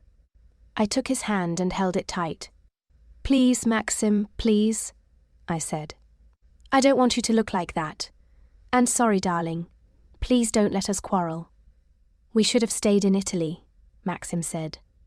"I was a fool to bring you back to Manderley. I had to run to keep up with him now." At last, we came to the lop of the path and out onto the lawn. Maxim's face was hard. He walked straight into the house and spoke to Frith. "We want tea at once," said Maxim. Then he went quickly into the library and shut the door. I tried to keep back my tears. Frith must not see them. I turned away as he helped me off with the raincoat. He picked up a handkerchief. "Is this yours, madam?" he said. I put the handkerchief in my pocket and walked slowly across the hall to the library. Maxim was sitting in his usual chair, with Jasper at his feet. I walked across the room and knelt down by Maxim's chair. "Don't be angry with me any more," I said. Maxim looked down at me. "I'm not angry with you," he said. "But I've made you unhappy," I replied. "I want you to be happy so much." "I love you. Do you?" he said. His eyes were full of pain and fear. "What is it, darling?" I said. "Why do you look like that?" The door opened before Maxim could answer. It was Frith and Robert with the tea. The small table was put near the fire and covered with the white cloth. Frith brought in the silver teapot and kettle. Then came the cups, the sandwiches and cakes. Everything was the same as yesterday. When the servants had gone, I looked at Maxim's face. The colour had come back into it. He took a sandwich. "Pour me a cup of tea, darling," he said to me. "And forgive me for being so unkind." There was nothing more to say. Maxim smiled at me and picked up his paper. Maxim's smile was like a pat on the head given to Jasper. I was not hungry, and I felt very tired. I gave Jasper a piece of cake and took up a handkerchief to wipe my hands. The handkerchief was not mine. It must have come from the raincoat pocket. There were some letters in the coma, a tall R and DW. It was Rebecca's. The raincoat, too wide, too long for me, must have been hers too. Rebecca had worn that raincoat. She had left the handkerchief in the pocket. I could smell a scent I knew. I shut my eyes and tried to remember what it was. Suddenly, I knew. The scent on the handkerchief was the scent of the flowers in the Happy Valley. Was there nowhere I could escape from Rebecca? Chapter 10. Questions and answers. The weather was wet and cold for over a week. We did not go down to the beach again. I could see the sea from the terrace and the lawns. It looked cold and grey. When I stood on the terrace, I could hear the sound of great waves on the shore. I began to understand why some people hated the low, angry voice of the sea. I was glad that our rooms were in the east wing. If I could not sleep, I went to the window and looked out onto the rose garden. I was not troubled by the sea's unhappy music. Sometimes I thought about the cottage down in the bay. There were so many questions I wanted to ask Maxim. I could not forget the lost look in Maxim's eyes. I could not forget his words. "I was a fool to bring you back to Manderley." It was all my fault. I had gone down into the bay. I had reminded Maxim of the past. We lived our lives together, sleeping, eating, walking. But every hour of the day, the past made a war between us. I became nervous and afraid. I did not want anyone to talk about the sea or boats. When visitors came to Manderley, I was shy and awkward. I knew that they compared me with Rebecca. She had been charming, interested in everyone. I was dull and stupid, like a schoolgirl. One afternoon, I was having tea alone when the wife of the bishop called. She was a kind woman and tried hard to make me talk. At last she said, "Will your husband hold the Manderley Fancy Dress Ball this year? I remember the last one so well. It was such a lovely sight. I shall never forget it." I smiled and said, "We have not decided. There have been so many things to do." I could not tell the woman that Maxim had never spoken about the ball. "Manderley looked so beautiful," the bishop's wife went on. "And there was dancing, and music and flowers everywhere." "Yes," I said. "Yes, I must ask Maxim about it. We came to a garden party too, one summer," the bishop's wife went on. "It was a lovely day. We all had tea in the rose garden. It was such a clever idea." Of course she was a clever person. She stopped, her face rather red. I heard myself saying, "Rebecca must have been a wonderful person." I had said her name at last. "Rebecca." I had said it aloud. "You never met her then?" the woman asked.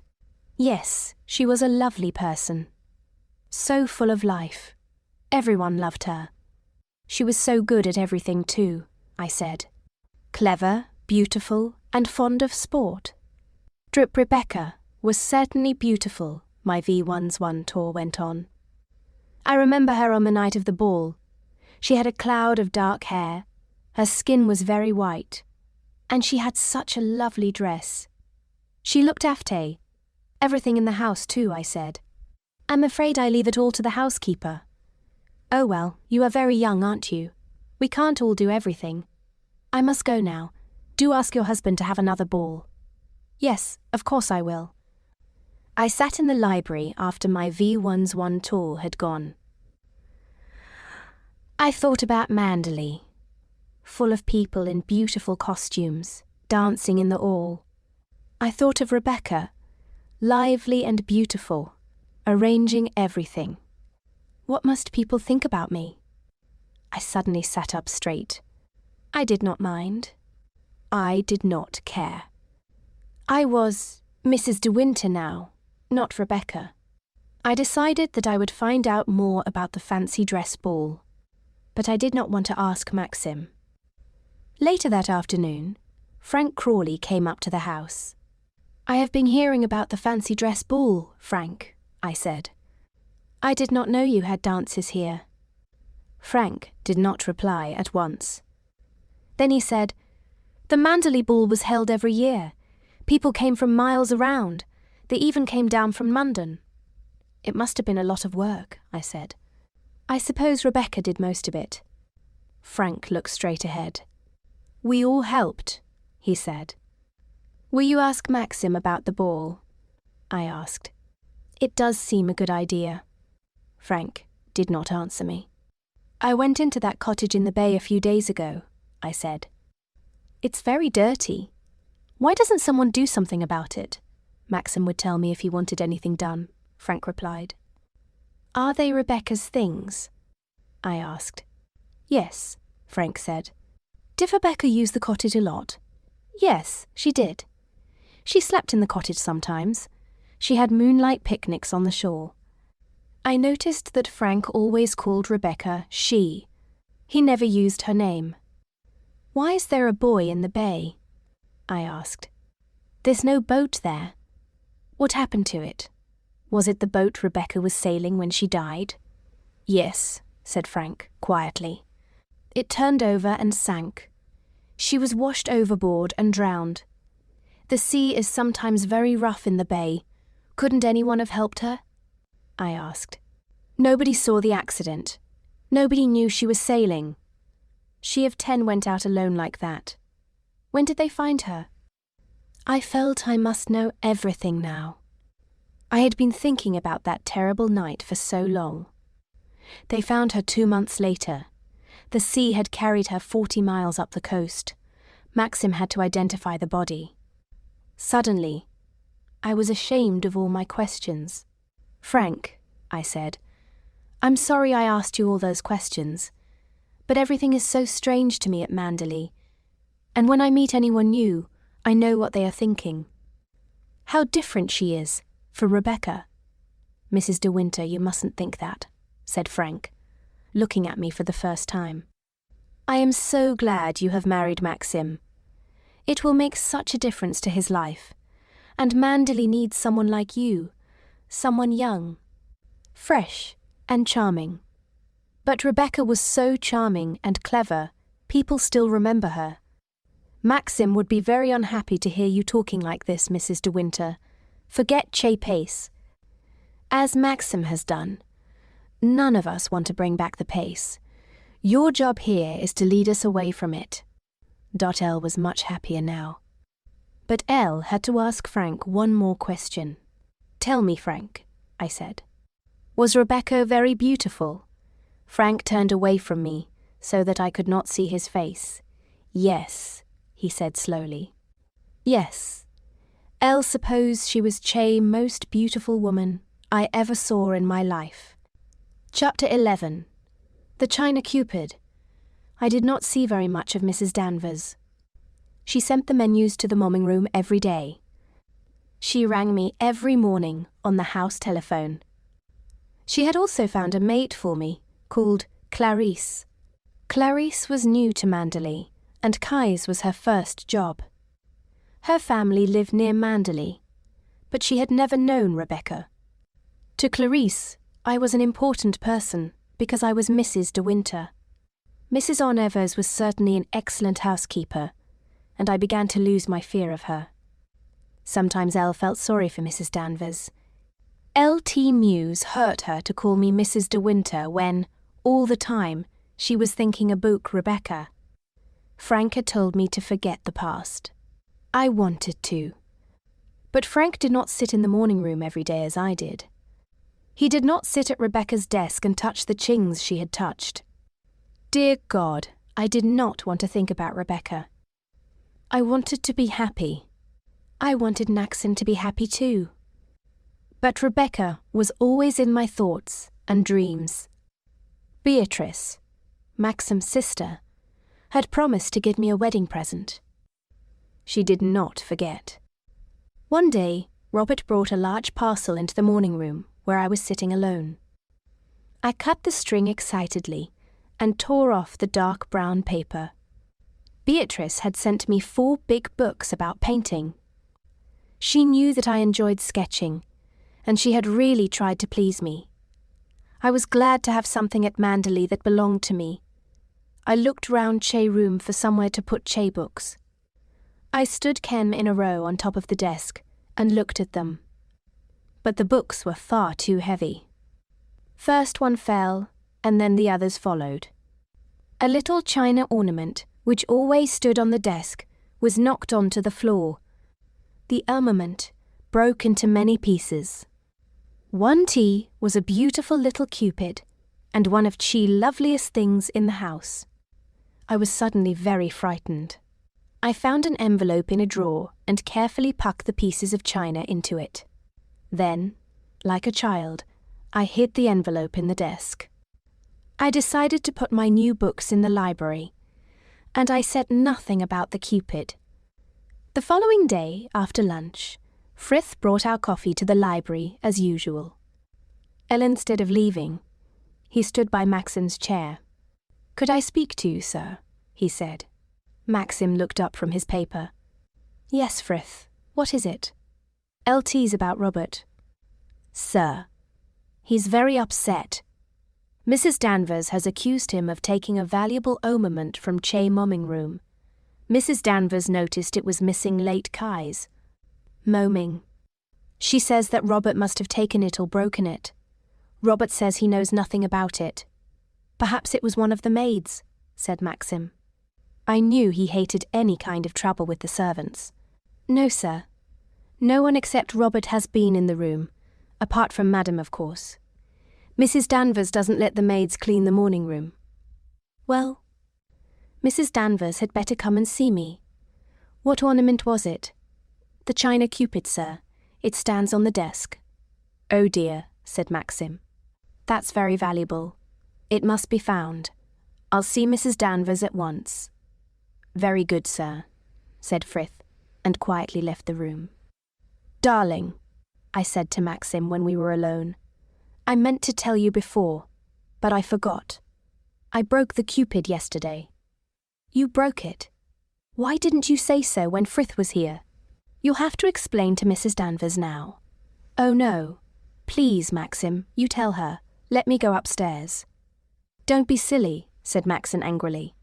"Anyone would think you were afraid of Mrs. Danvers." "I am afraid of her.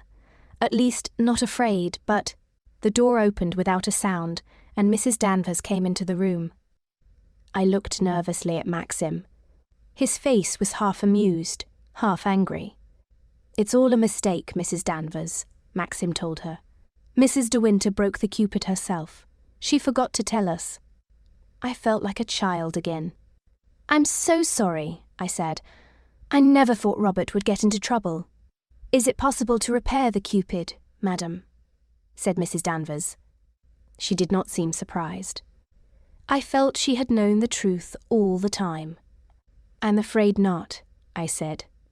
"It's in hundreds of pieces." "What did you do with the pieces?" said Maxim. "They are in an envelope in a drawer of the writing desk. Find the pieces, Mrs. Danvers. Try to get them mended in London." "I never thought that Mrs. De Winter had broken the ornament," said Mrs. Danvers. As she left the room, I could see the scorn and hatred in her eyes. "I'm very sorry, darling," I said. "It was very silly and careless of me." "Forget it," said Maxim. "But you do act strangely sometimes. More like a servant than the mistress of Manderley. Even when we have visitors, you sit on the edge of your chair and say only yes and no. I can't help being shy. I know you can't, darling. But you must learn to hide it. I do try. But I'm not used to this kind of life. People look at me and ask me so many questions. What does it matter? They are interested in us. That's all. They can't find me very interesting, I said. I suppose that's why you married me. You knew I was dull and quiet. No one would ever gossip about me. Maxim threw his paper on the ground and got up from his chair. His face was dark with anger, and his voice was hard. What do you know about any gossip down here? He said. Who's been talking to you? No one. No one at all. Maxim stared at me. Perhaps I did a very selfish thing when I married you, he said slowly. I am so much older than you. I felt cold and frightened. Age doesn't matter, I said. Unhappy. You know I love you more than anything else in the world. I love Manderley too. I love everything here. You're happy, Coo, darling, aren't you? Maxim did not answer. He stood staring out of the window. If you don't think we're happy, you must tell me, I went on. I don't want you to lie to me. Maxim took my face in his hands. How can I answer you? He said. If you are happy, then we are both happy. He kissed me and walked across the room. But you are disappointed in me. You think I am not right for Manderley. If only I hadn't broken that Cupid. Was it very valuable? I think so, Maxim answered. It was a wedding present. Rebecca knew a lot about China. Maxim went on, staring straight in front of him. He is thinking about Rebecca, I said to myself. I have broken one of their wedding presents. Maxim went back to his chair and picked up his paper. I sat on the long seat under the window. After a time, Jasper came to me and climbed onto my lap. Chapter 12. In the West Wing, Maxim had to go up to London at the end of June. It was the first time that I had been left alone at Manderley. I was sure Maxim would have a terrible accident or even be killed. I was too worried to eat any lunch. At about 2 o'clock, Robert brought me a message. Maxim had arrived safely in London after a good journey. I felt happy again, and also rather hungry. I went hack into the dining room and took an apple and some biscuits. Then I called Jasper, and we went together into the woods. As I sat there, I felt happier than I had ever been at Manderley. I could not understand it. I had not wanted Maxim to go to London, but now I was glad to be alone. I walked through the happy valley to the bay. The sea was very calm. Jasper ran up the rocks leading to the next bay. Not that way, Jasper, I called. The dog took no notice. Oh well, it doesn't matter, I thought. Maxim isn't here. And I climbed over the rocks after Jasper. The tide was out, and there was very little water in the bay. The white and green buoy was still there. I could read the name on it now. G. Rivians. A strange name for a boat. I'll come back. And that boat would never come back now. I walked slowly across the beach to the cottage. The sun was shining today, and the cottage did not look frightening anymore. I pushed open the door. Everything was exactly as before. There was a sound in the boathouse, and Jasper ran up to the doorway, barking angrily. "LS, anybody there?" I said. I looked through the door and saw Ben sitting by the wall. He looked very frightened. "I think you should come out," I said. "Mr. De Winter doesn't like people coming in here." Ben followed me out into the sunshine.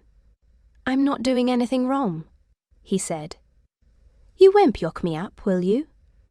His whole body was shaking with fear, and tears were rolling down his fat, round face. "I didn't do anything. I didn't tell anyone," he said. That's all right, Ben. No one's going to hurt you. But don't go into the cottage again. Ben smiled. You're not like the other one, he said. She was tall and dark. She had eyes like a snake. She came here at night. She saw me once, looking at her. You'll be locked up. People will hurt you, she said. But you won't lock me up, will you? No, of course not, Ben, I said. Ben smiled again and went off down the beach to the sea. I went up towards the wood. Jasper followed me. When I looked back, Ben had gone. But I had a strange feeling that someone was watching me. Someone tall and dark, who watched and listened. I started to run up the path and did not feel safe until I reached the lawn. The house stood there, safe and secure. The sun shone on something metal in the drive. A green sports car was parked there. I had never seen it before, and I hoped the visitor did not want to stay to tea. As I walked across the lawn, I looked up at the west wing. One of the shutters was open, and a man stood at the window. Then another figure, dressed in black, closed the shutter. I was sure it was Mrs. Danvers. But who was the man? And why had he come when Maxim was away in London?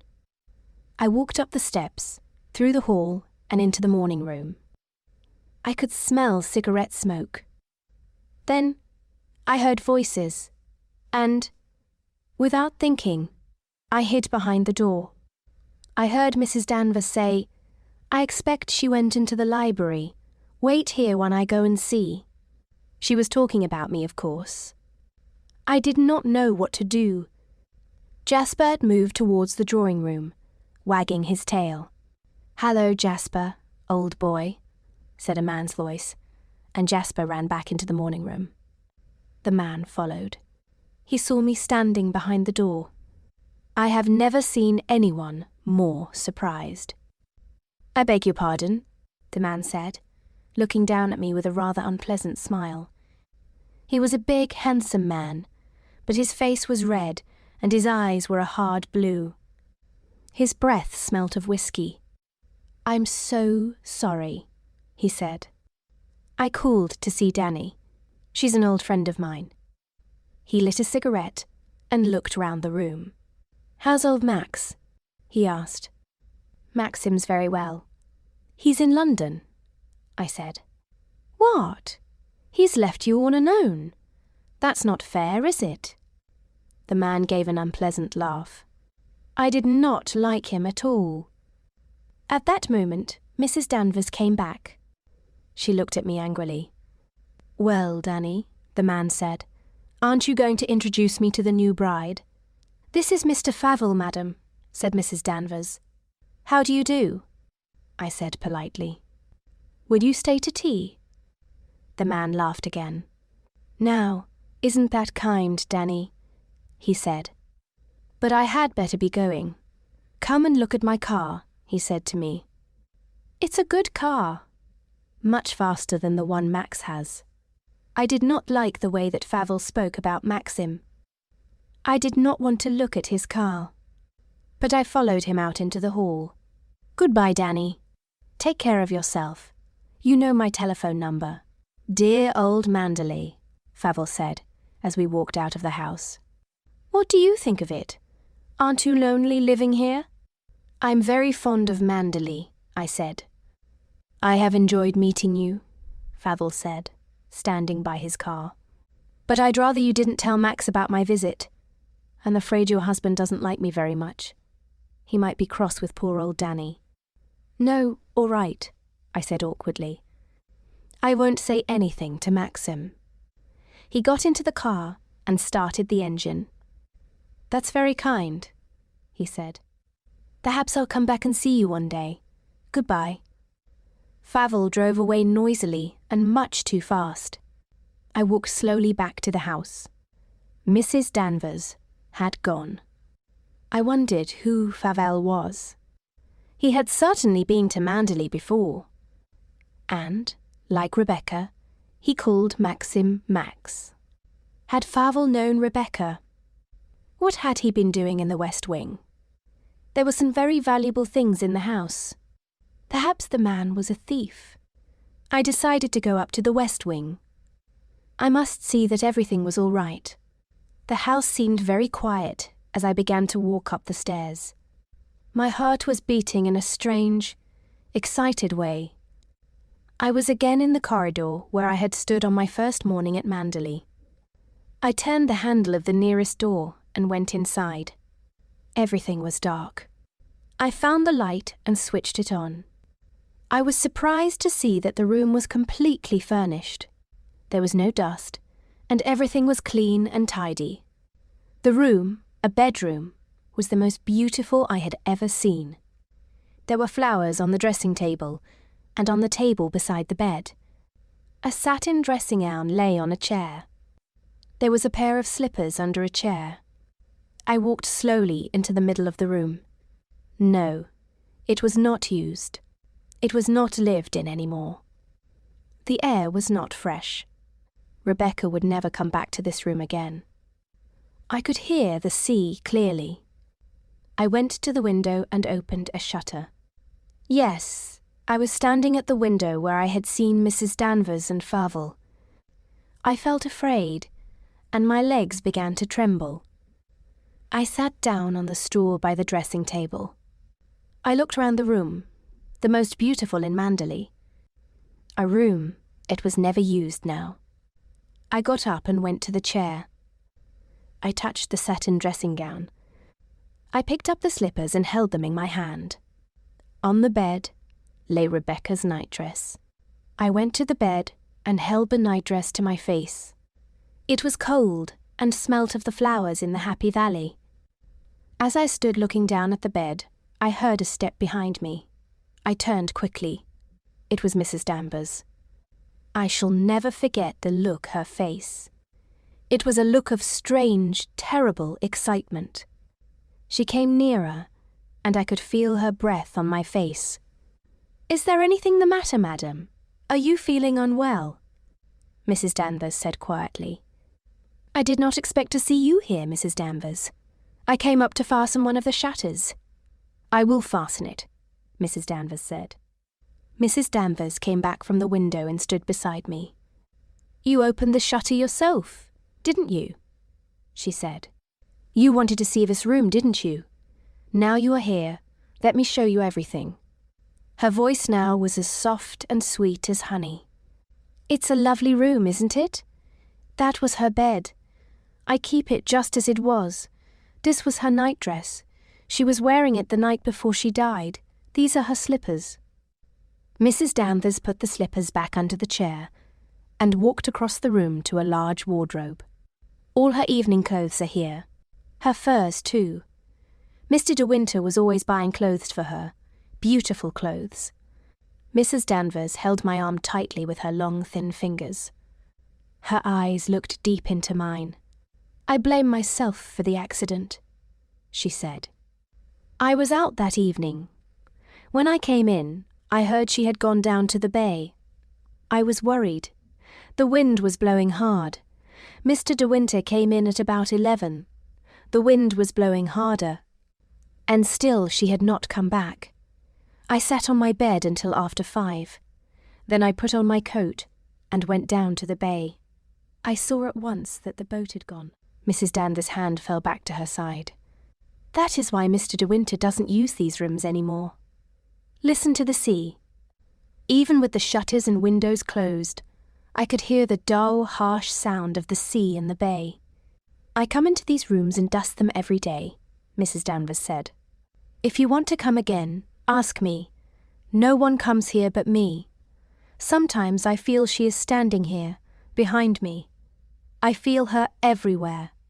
In the morning room and in the hall. You feel her too, don't you?" I tried to smile, but I felt sick and ill. "Do you think she can see us now?" Mrs. Danvers asked me. "Do you think the dead watch the living?" "I don't know," I said. "I don't know. Sometimes I think she watches you and Mr. De Winter together," Mrs. Danvers whispered. We stood there by the door, staring at one another. I could not take my eyes away from hers. Then I turned and walked into the corridor. I went down the stairs and through the door to the east wing. I pushed open the door to my own bedroom. I shut the door of the room and locked it. Then I lay down on my bed and closed my eyes. I felt terribly sick. Chapter 13. More about Jack Favell. Maxim rang up the next morning. I had the phone ring while I was having breakfast, and Frith answered it.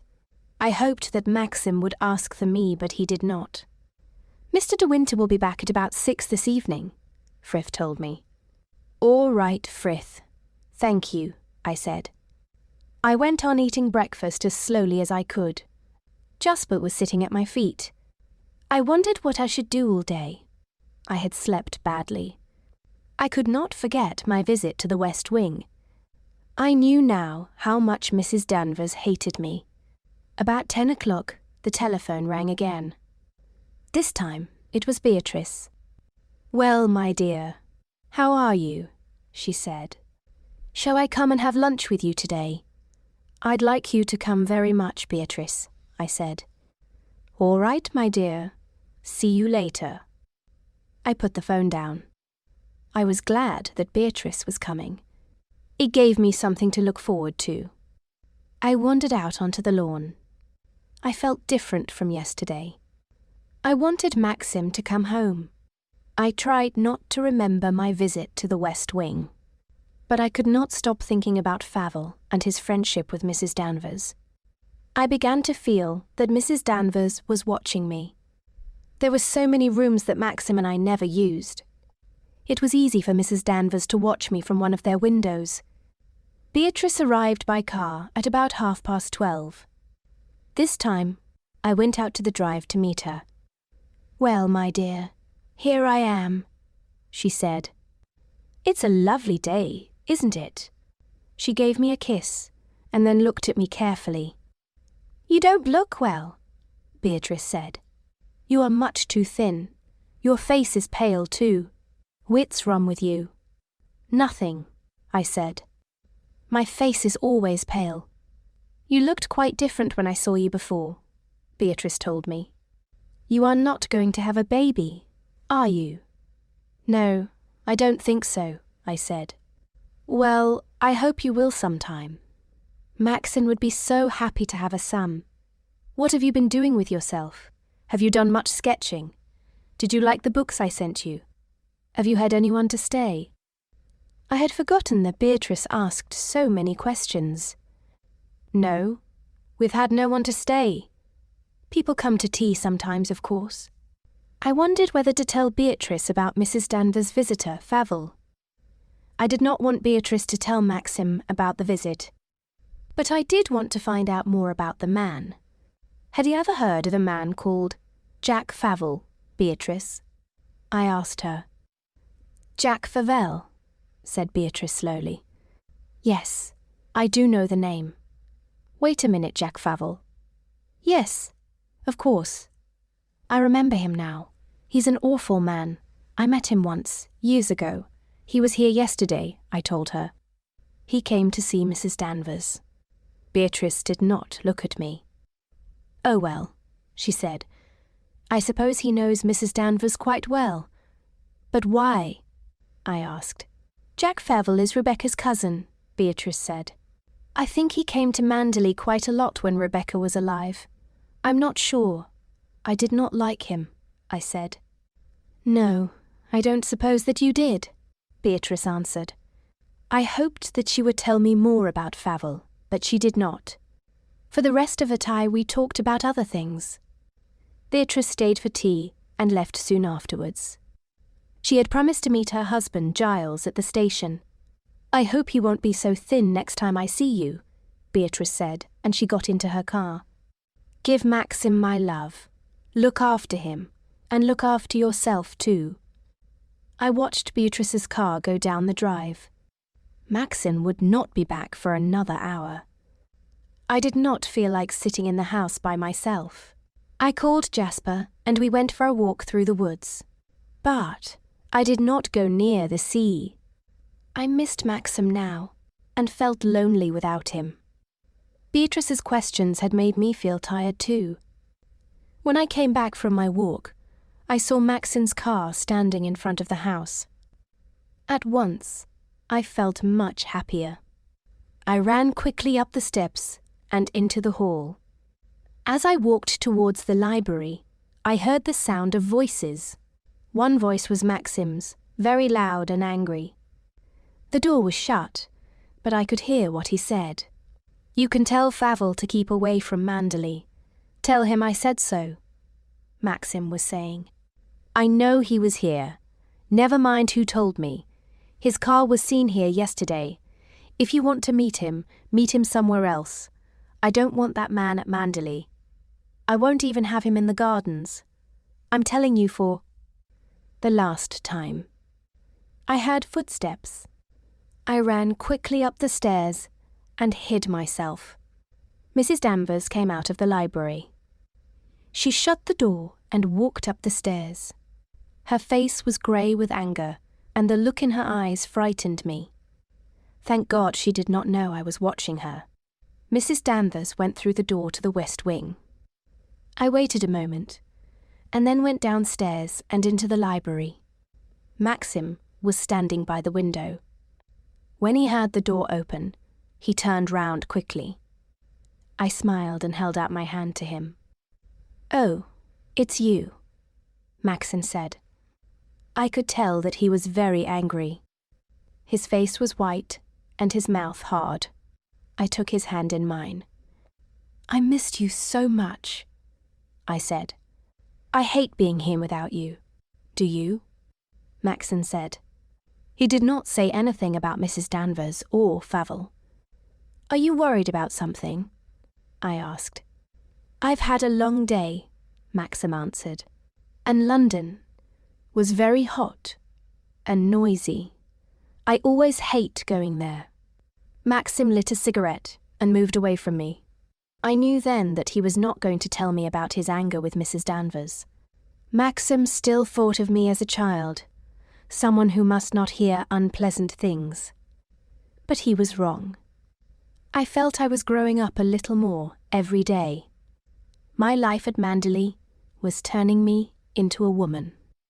Chapter 14. Preparations for the ball. It was on a Sunday afternoon when someone spoke about the fancy dress ball again. Frank Crawley had come to lunch, and the three of us were hoping to have a quiet afternoon. But as we were walking out to the big tree on the lawn, we heard a car in the drive. We had to go back into the house to welcome the visitors. Very soon, more people arrived, and then some more. They all stayed to tea, of course. As we sat in the drawing room eating cake and sandwiches, one of our visitors suddenly said to Maxim, "Oh, Mr. De Winter, there is something I must ask you.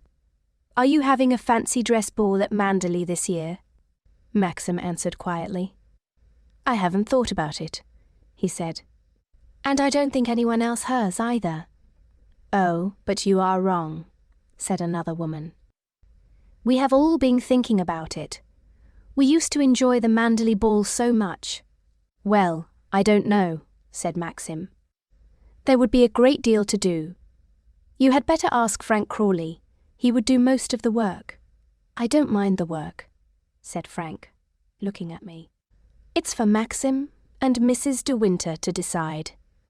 Everyone looked at me and started to talk at once. "Now, Mrs. De Winter, you must help us. Your husband will listen to you. After all, you are a new bride. The ball will be for you."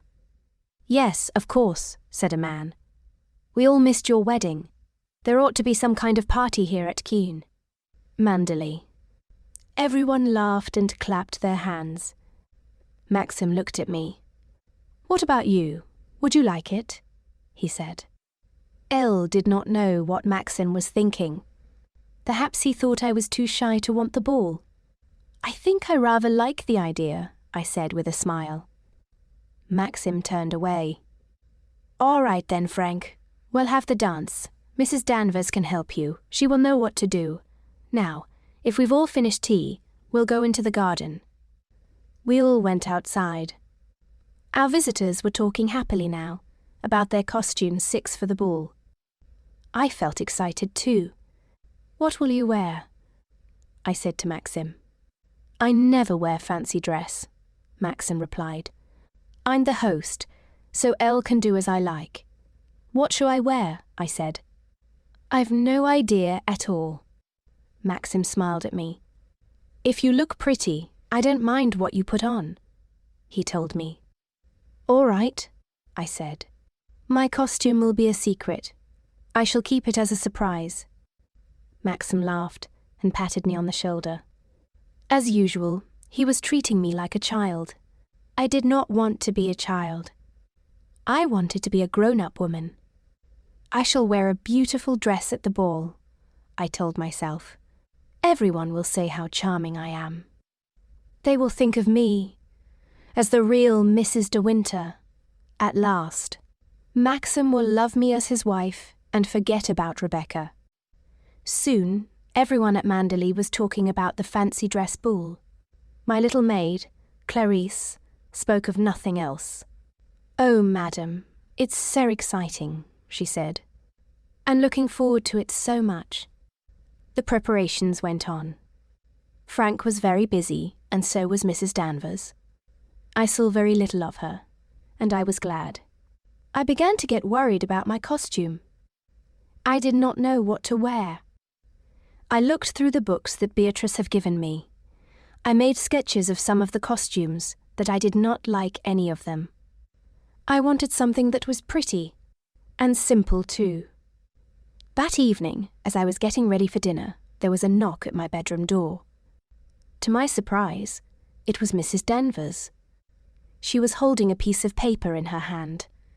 It was a drawing of a costume which I had sketched, and then thrown away. "I found this, madam," Mrs. Danvers said. "I thought you had thrown it away by mistake." "No, Mrs. Danvers. I don't want it, thank you," I said quickly. I hoped she would go, but she stood at the door. "So you haven't decided what to wear, madam?" Mrs. Danvers said in a friendly voice. "No, I haven't decided yet," I replied.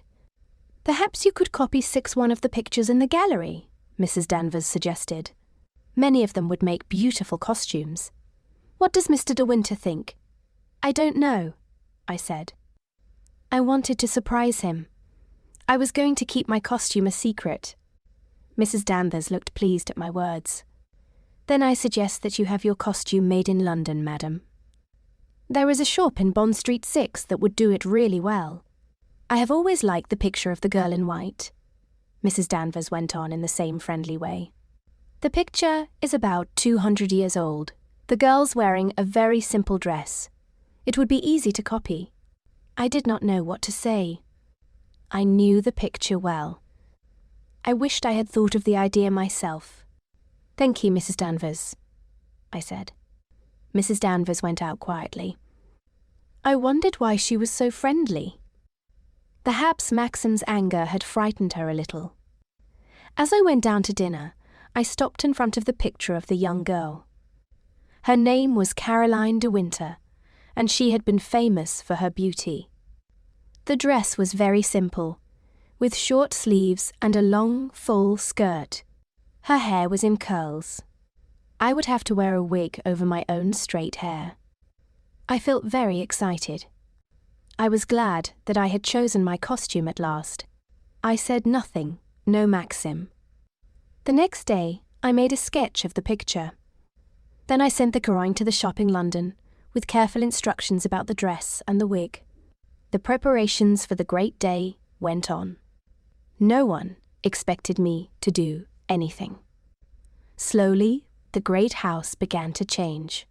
Furniture was moved as the great hall was prepared for dancing. Coloured lights were hung in the trees outside. There were flowers everywhere. Hundreds of them were brought in from the garden, and Mrs. Danvers knew exactly how to arrange them. Manderley took on a new beauty. I had never seen the old house looking so lovely. Chapter 15.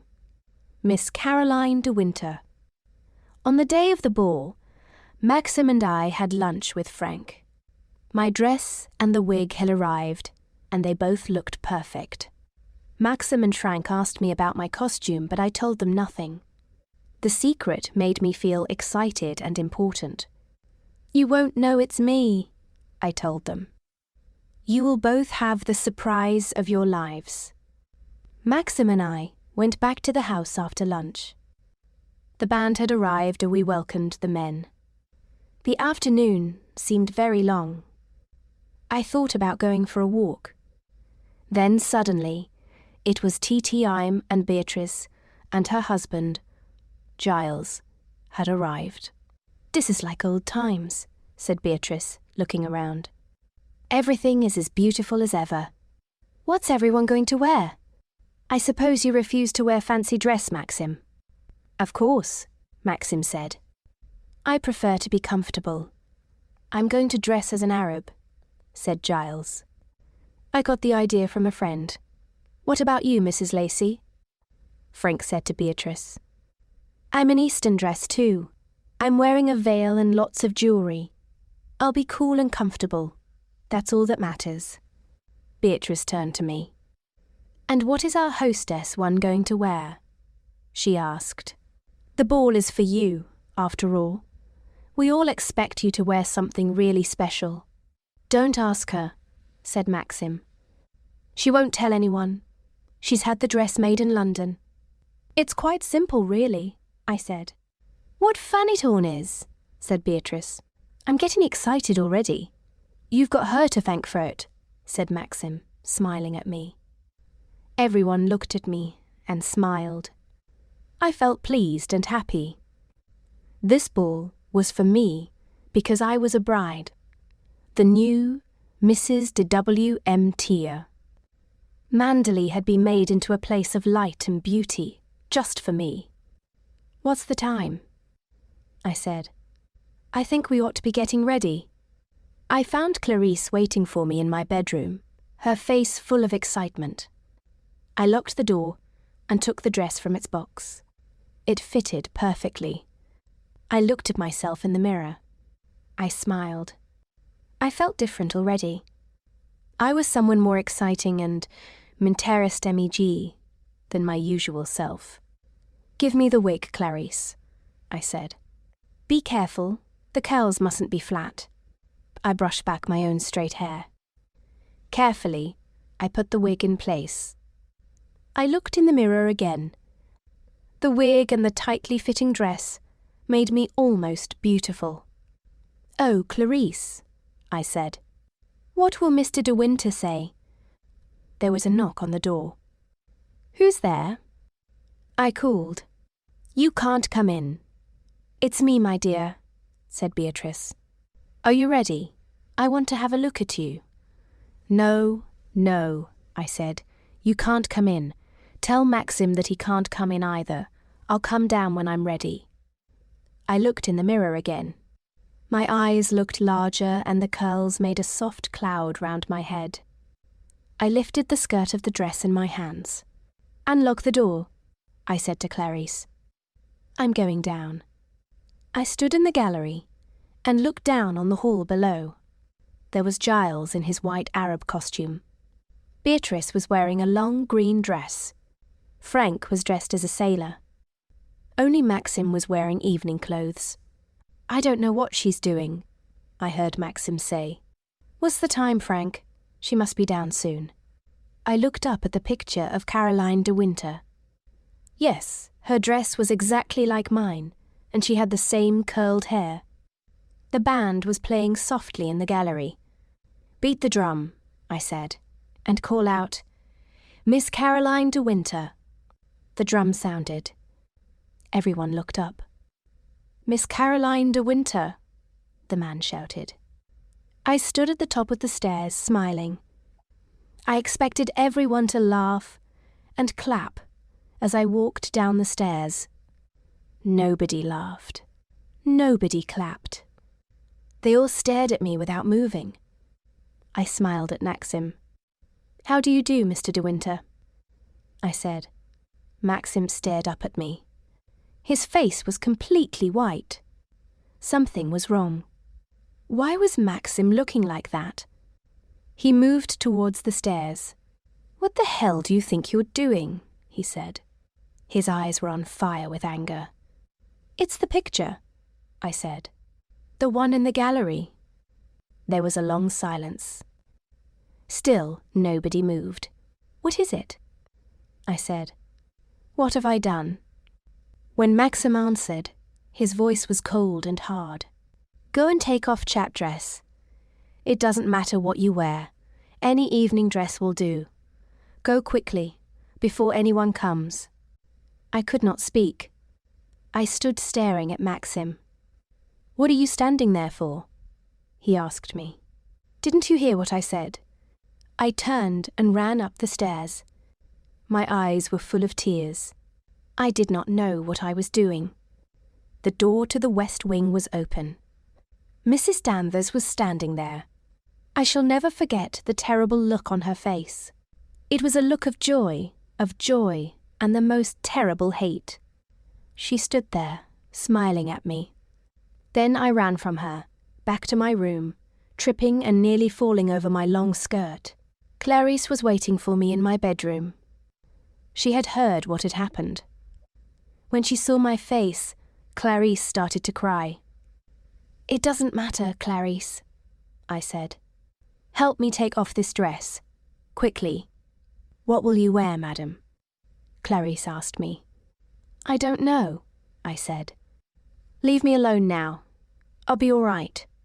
Go down and enjoy the party. Don't tell anyone what has happened." After Clarice had gone, someone knocked at the door. It opened, and Beatrice came in. "My dear," she said, "are you all right?" I put a hand up to my head and took off the wig. "Of course I knew at once that it was a mistake," Beatrice said. "You could not have known." "Known what?" I said, turning to look at her. "Why, about your costume. It was exactly what Rebecca wore at the last fancy dress ball here. As you stood on the stairs, I thought for one terrible moment. I ought to have known," I said. "I was thinking of Mrs. Danvers. She had planned this. She had known what would happen." "How could you know?" said Beatrice. "But it was a terrible shock to Maxim. He thinks that you did it as a joke. He thinks that is why you kept your dress a secret. But he will understand when you speak to him. I'm going to tell everyone that your dress didn't fit." I did not say anything. "Now, what can you wear?" Beatrice said. "Here, this blue dress is very pretty. Put this on." "No," I said. "I'm not going down." Beatrice stared at me before she spoke. "But, my dear, you must. It will look so strange." I felt very tired. "What does it matter?" I said. Beatrice looked shocked at my words. "Think of Maxim. You must come down for him," she said. I can't, I answered. Beatrice stared at me. "I must go down now," she said at last. "They will be waiting for me at dinner. I'll tell Maxim you'll be down in a minute, shall I?" I did not answer, and Beatrice walked slowly to the door and went out. After a long time, I got up from the bed where I was sitting. I walked across to the window. I could see the coloured lights in the trees. I walked back to the dressing table and looked at my white face and red eyes in the mirror. Then slowly I washed my face and combed my hair. I put the white dress and the wig back into the box. I never wanted to see them again. I picked up the blue dress and put it on. When I was ready, I opened the door and walked along the corridor. Everything was still and quiet. Then I heard the sound of voices. The door of the dining room was open. The guests were coming out of dinner. Someone laughed. I walked slowly down the stairs to meet them. I remember very little of my first party at Manderley. It was the first and the last we ever held there. I remember that Frank tried to make me drink a little champagne. I remember Beatrice smiling at me. I remember dancing with Giles. The band played and people danced. I stood there smiling at everyone. Maxim stood beside me. His eyes were cold and hard, not the eyes of the man I knew and loved. All through that long night, Maxim never looked at me. Once, Beatrice came up to me and said, "Why don't you sit down? You look like death." What was the time? I did not know. The night passed, hour after hour. Then at last, Giles came up to me and said, "Come and look at the fireworks on the terrace." I remember standing on the terrace and staring up at the sky. The fireworks rose into the sky and turned into stars and flowers. The sky was red and gold. Every window of the house was coloured by the falling lights. The grey walls of Manderley looked heavy and dark. Then suddenly, the sky was dark too. The fireworks were over. I heard the sound of cars starting in the drive. They're beginning to go, I thought. Thank God, they're beginning to go. People came up to me to say goodbye. "Such a wonderful party," they said. "Thank you so much for a wonderful evening. The best party I've been to for a long time." I shook hands with them all. I smiled. "And so glad, I said. I could think of no other words. Maxim had gone with Frank to stand in the drive. Beatrice came up to me. "Well done, my dear," she said. "The ball was a great success. No one had any idea about, you must go to bed now. You look very tired. Have your breakfast in bed." Yes, perhaps I shall," I said. "I'll tell Maxim you've gone up to bed, shall I?" "Yes, please, Beatrice." "All right, my dear. Sleep well." I walked slowly into the house. The lights had been turned off. The rooms were empty. I went up the stairs and along the corridor to my room. It was almost light now, and a bird had started to sing. I undressed slowly and got into bed. I lay back and closed my eyes. My body was tired, but my mind would not rest. I wondered how long Maxim would be. The little clock by my bed ticked away the minutes. I lay on my side, watching it. An hour went by, but Maxim did not come.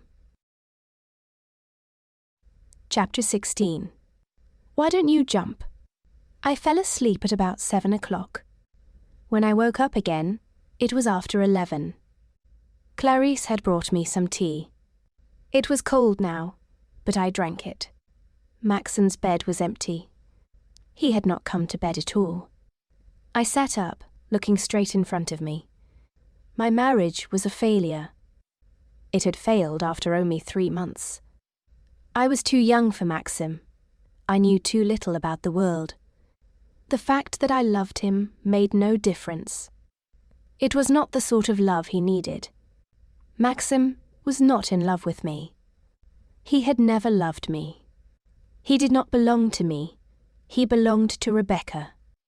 Rebecca was the real Mrs. de Winter. I could never be the mistress of Manderley.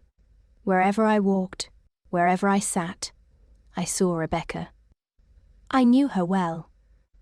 I knew her tall, slim figure, her small face, and clear white skin. If I ever heard her voice, I would know it. Rebecca, always Rebecca. I would never escape from Rebecca. She was too strong for me. I got out of bed and opened the curtains. Sunlight filled the room. I could not hide in my bedroom any longer. I had a bath, dressed, and went downstairs. The servants had been very busy. The rooms were clean and tidy. The flowers had gone. Soon there would be nothing to remind us of the fancy dress ball. I met Robert in the dining room. "Good morning, Robert," I said. "Have you seen Mr. de Winter anywhere? He went out soon after breakfast." "Madam, he has not been in since." I went into the small room behind the library and picked up the telephone. Perhaps Maxim was with Frank. I had to talk to Maxim. I had to explain about last night. "Frank, it's me, Icestas," said when he answered. "Where's Maxim?" "I don't know. I haven't seen him," Frank said. "How did he sleep? How was he at breakfast?" "Frank," I said slowly, "Maxim did not come co-bed last night." There was silence. "I was afraid something like that would happen," Frank said at last. "Where do you think he's gone?" I asked. "I must see him. I've got to explain about last night. Maxim thinks I did it as a joke." I could not stop my tears now. They poured down my face as I spoke. "You mustn't talk like that," Frank said. "Let me come up and see you." "No," I said. "It has happened. Nothing can be changed now. Perhaps that's a good thing. I understand things more clearly now." "What do you mean?" said Frank quickly. "Maxim doesn't love me. He loves Rebecca," I said. "He's never forgotten her. He's never loved me, Frank. It's always Rebecca, Rebecca, Rebecca," I heard Frank cry out. "I've got to come and see you," he said. I put down the telephone and stood up. I did not want to see Frank. He could not help me. No one could help me but myself. Perhaps I would never see Maxim again. Perhaps Maxim had left me and would never come back. I could not get these thoughts out of my mind. I went to the window and looked out. A fog had come up from the sea. I could not see the woods. It was very hot, but the sun was hidden behind the wall of fog. I could hear the sea, and I could smell it in the fog. I walked out of the house and onto the lawn. I looked back at the house. One of the shutters in the west wing had been pulled back.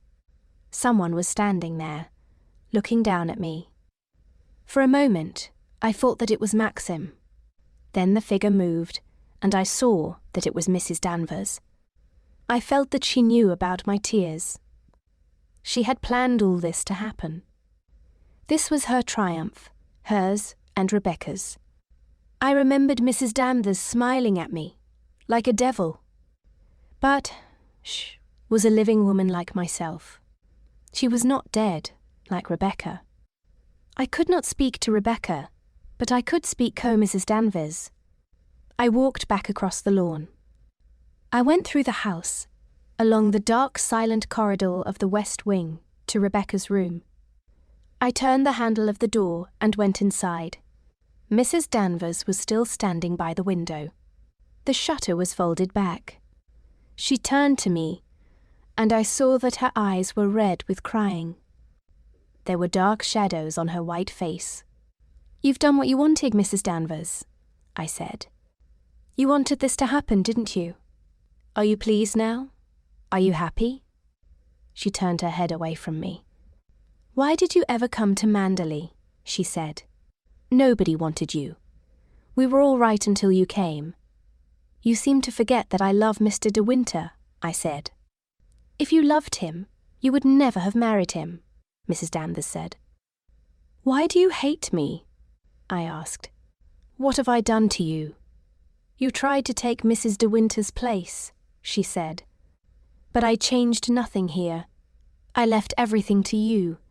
I wanted to be friends with you," I said. She did not answer. "Many people marry twice," I said. "My marriage to Mr. De Winter isn't a crime. Haven't we a right to be happy?" "Mr. De Winter is not happy," Mrs. Danvers said, looking at me at last. "Look into his eyes. He's in hell. He has looked like that ever since she died." "It's not true," I said. "It's not true.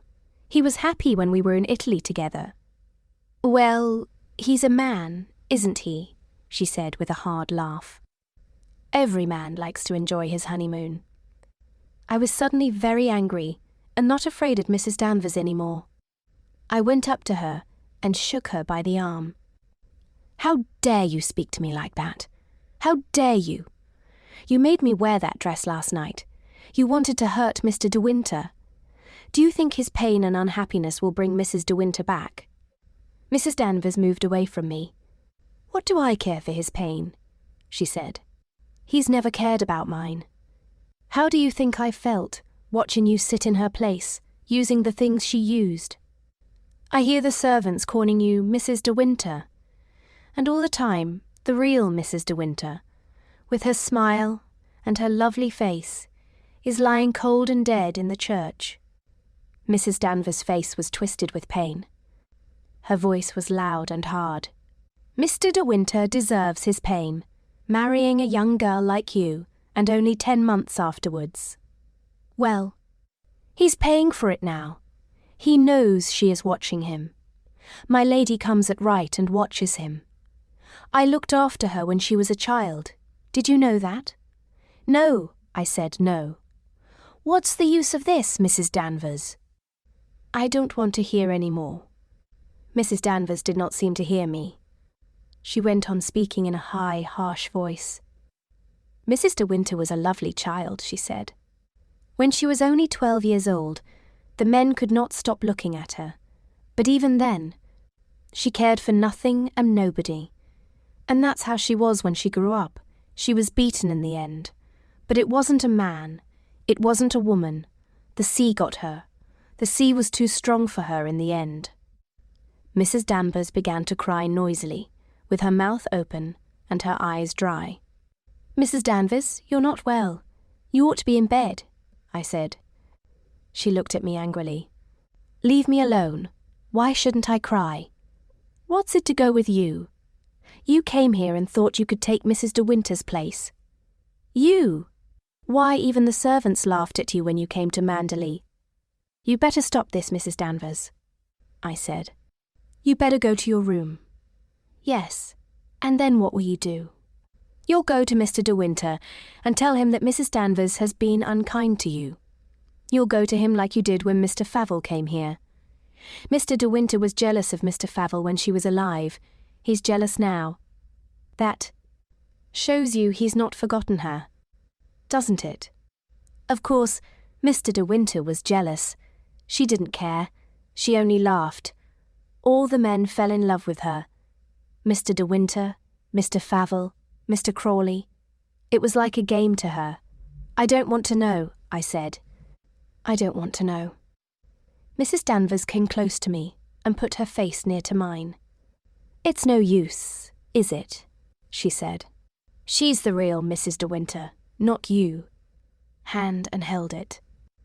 I backed away from her, towards the window. She took my, "Why don't you go?" she said again. "He doesn't want you. He never did. He can't forget her. He wants to be alone in the house again, with her." She pushed me towards the open window.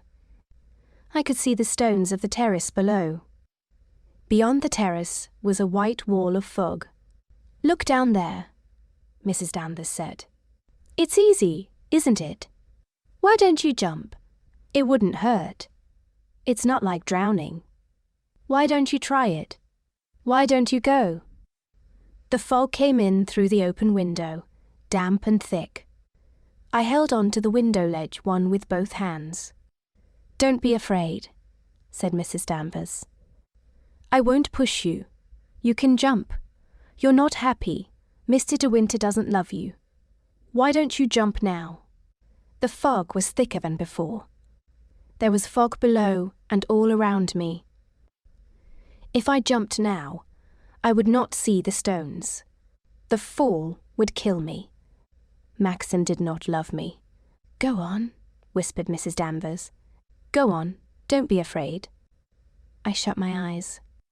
My fingers ached from holding the ledge. The thick fog made me forget my unhappiness. I could forget about loving Maxim. I could forget about Rebecca. I would not have to think about Rebecca any more. A loud explosion shook the window where we stood. The glass cracked. I opened my eyes and stared at Mrs. Danvers. The first explosion was followed by another, then a third, and a fourth. "What is it?" I said. "What has happened?" Mrs. Danvers let go my arm. She stared out of the window into the fog. "It's the rockets," she said. There must be a ship in trouble in the bay. We listened, staring into the white fog together. And then we heard the sound of footsteps on the terrace below us. Chapter 17. Rebecca has won. It was Maxim down on the terrace. I could not see him, but I could hear his voice. I heard Frith answer from the hall. "A ship's hit the rocks in the bay," Maxim called out. "The fog is terrible out there. Tell Mrs. Danvers to have food and drink ready for the men. I'm going back to the bay to see if I can do anything." Mrs. Danvers moved back from the window. "We had better go down," she said in her usual voice. "Frith will be looking for me. Be careful of your hands. I am going to close the window." Then he went to the door and held it open for me. "When you see Mr. De Winter, madam, please tell him there will be a hot meal ready for the men at any time." I stared at her. "Yes," I said. "Yes, Mrs. Danvers." She turned her back on me and went along the corridor. I walked slowly out of the room. I felt as though I had just woken up from a long sleep. When I reached the hall, I saw Frith. "Did you hear the rockets, madam?" he said. "Mr. De Winter's gone down to the bay. He went across the lawn only a few minutes ago." I went out onto the terrace. The fog was beginning to clear, and I could see the woods again. I looked up at the window above my head. It looked very high. I suddenly felt very hot. My head ached, and my hands were wet. I stood very still. Then, for the first time, I realized that Maxim had not gone away.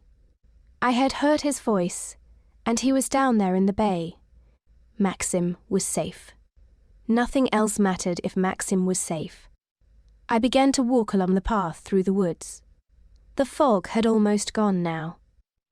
When I came to the bay, I could see the ship at once. She was on the rocks about 2 miles from the shore. There were some small boats near her. I climbed up the path to the cliffs above the bay. Frank was there talking to a coast guard, but I could not see Maxim. "They're going to send a diver 5 down soon, Mrs. De Winter," said the coast guard. "They want to see if they can get the ship off the rocks. Have you seen Maxim?" I asked Frank. "He's taken one of the sailors to hospital," Frank told me. "The man was hurt. Maxim is always a great help at times like this. What are you going to do? Can I walk back with you to the house?" "I think I'll stay here." "I want to see the diver go down," I said. "Very well," Frank said. "I shall be at the office if you want me." The Coast Guard looked at his watch. "Well, I must be getting along too," he said. "Good afternoon." The sea was calm now. The diver went down and came up again. Nothing else happened. It was very hot. I sat on the cliffs for a long time doing nothing, thinking of nothing. When I looked at my watch again, it was 3 o'clock.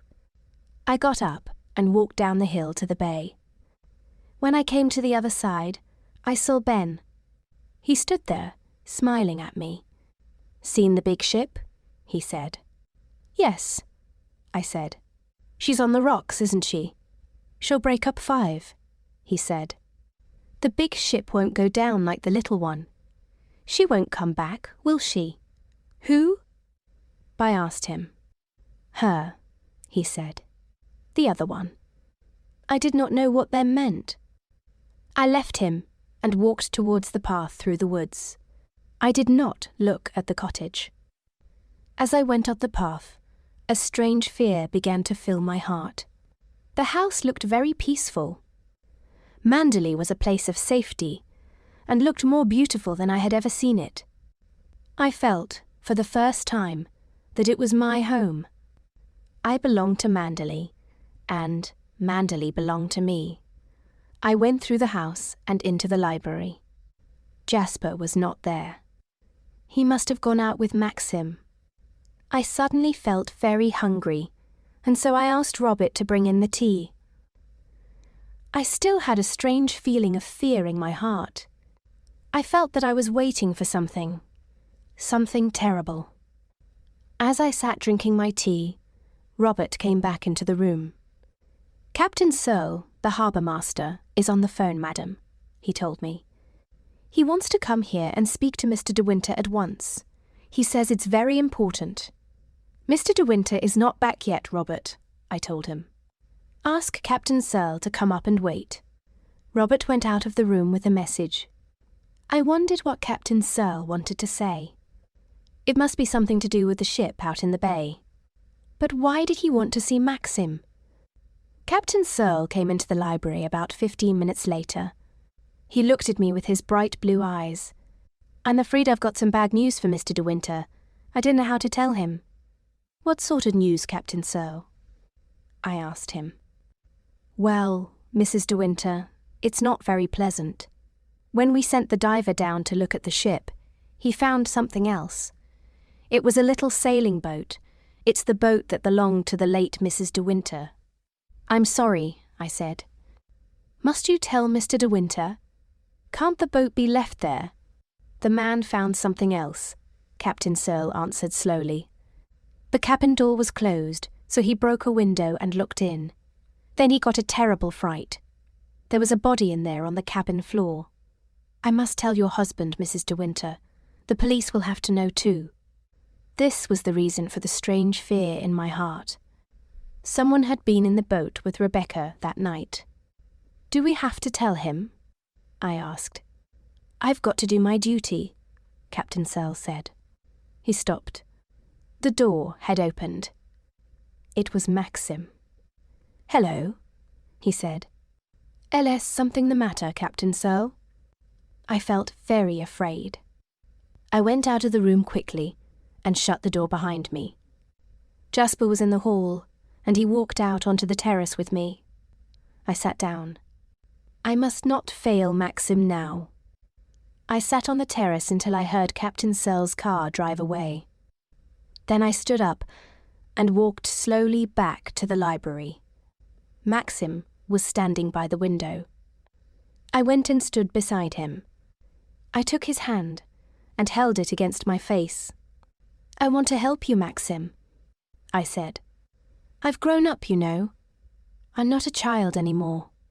Maxim put his arm round me and held me closely. "I was angry with you last night, wasn't I?" he said. "Maxim," I asked him, "can't we start again?" "It's too late, my darling. Too late," he said. "We've lost our chance of happiness. Something has happened. Something I've dreamt about. Night after night. I knew we could never be happy." Maxim held both my hands and looked into my face. "Rebecca has won," he said. I stared at him. My heart began to beat fast. What was Maxim trying to tell me? "I always knew this would happen," Maxim said. "Rebecca has kept us apart all this time. I remember how she looked at me before she died. I remember her smile. She knew this would happen. She knew she would win in the end." "Maxim," I whispered. "What are you trying to tell me? Captain Searle told me about the boat. There was someone sailing with Rebecca. You have to find out who it was. That's it, isn't it, Maxim?" "No," he said. "You don't understand. There was no one with Rebecca. She was alone." I stood there watching his face, watching his eyes. "It's Rebecca's body lying there on the cabin floor." "No," I said. "No! The woman buried in the church is not Rebecca. I always knew that," Maxim said. "Rebecca was not drowned. I killed her. I shot Rebecca in the cottage. I carried her body to the cabin, took the boat out that night and sank it. It's Rebecca who's lying there on the cabin floor. Will you look into my eyes and tell me that you love me now?" Chapter 18. The Truth About Rebecca. It was very quiet in the library. When people have a great shock, they feel nothing at first. I stood beside Maxim, and I had no feelings at all. Then Maxim took me in his arms and began to kiss me. I shut my eyes. He had never kissed me like this before. "I love you so much," he whispered. This is what I had wanted him to say, every day and every night. But I could feel nothing now. Maxim stopped suddenly and pushed me away from him. You see, I was right, he said. It's too late. You don't love me now. It's not too late, I said, putting my arms round him. I love you more than anything in the world. It's no use now, said Maxim. We have no time. They've found the boat. They've found Rebecca. I stared at him, not understanding. What will they do? I said. They will make sure that the body in the cabin is Rebecca. Then they will remember that other body in the church. The other woman, the one I said was Rebecca. What are we going to do? I said. Maxim did not answer. Does anyone know? Anyone at all? I said. Maxim shook his head. Are you sure Frank doesn't know? I asked quickly. How could he? Said Maxim. There was nobody there but me. It was dark. He stopped. He sat down on the chair, and I went and knelt beside him. Why didn't you tell me? I whispered. I nearly did, once, Maxim said. But you always seemed so unhappy and so shy. I answered, very quietly. I knew you were thinking about Rebecca all the time. How could I ask you to love me when I knew you loved Rebecca? You thought I loved Rebecca, he said. I hated her. We never loved each other. Rebecca never loved anyone except herself. I sat on the floor, staring at him. She was clever, of course. Maxim went on. Everyone thought she was the kindest, the most charming person. When I married her, people told me I was the luckiest man in the world. I found out the truth 5 days after we were married. We were in the hills near Monte Carlo. It was the same place I went to with you. Do you remember? She sat there in the car and told me terrible, evil things about herself, things that I could not tell anyone. Maxim stared out of the window. I did not kill her then, he said.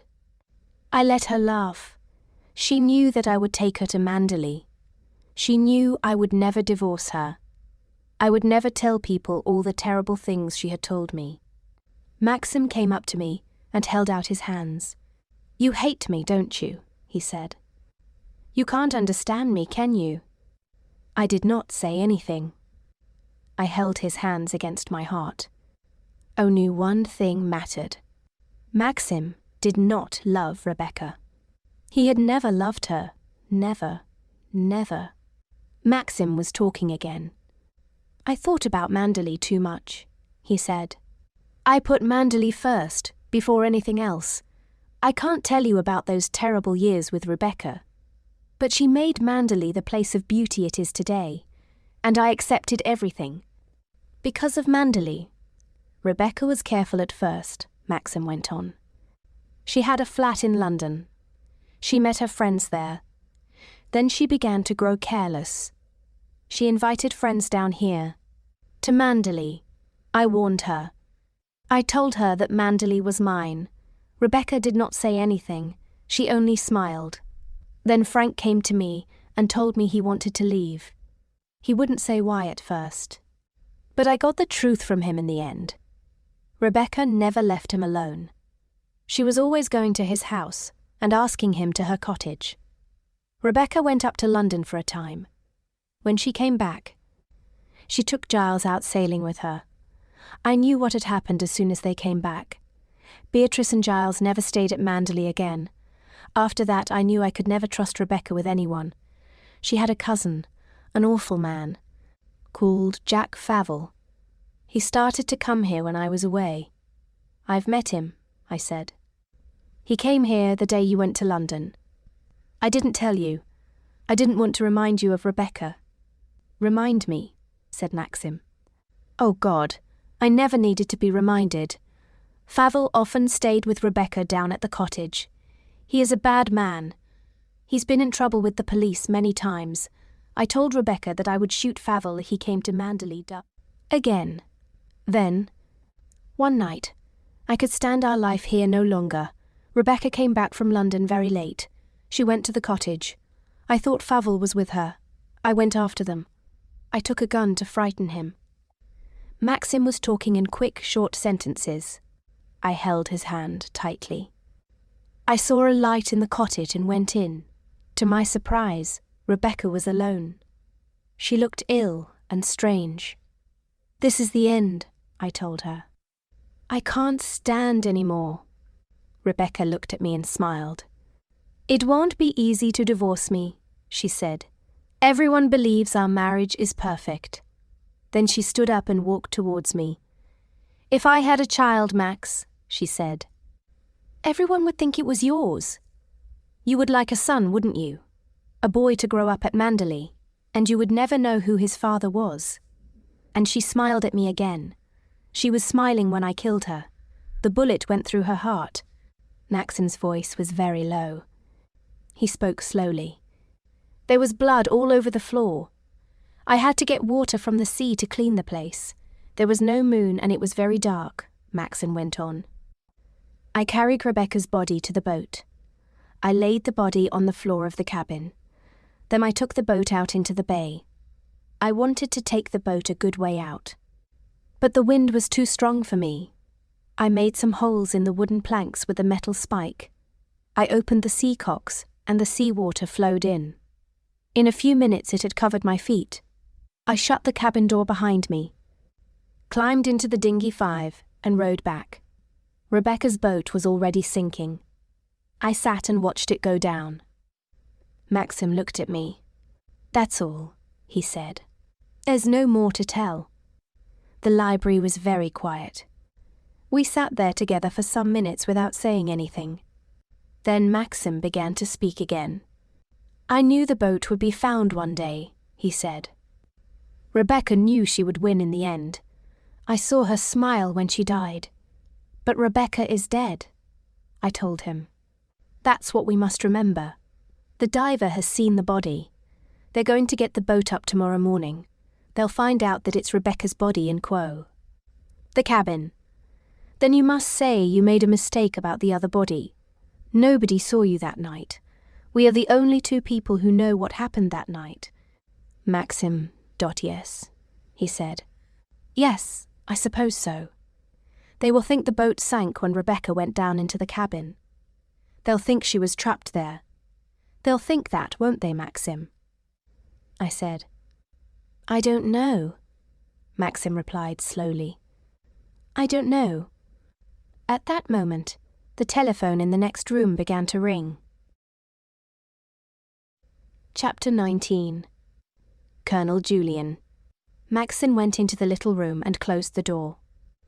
I sat there, listening to the sound of Maxim's voice. I was no longer afraid of Rebecca. I did not hate her anymore. Maxim and I were going to fight this together. Rebecca had not won. She had lost.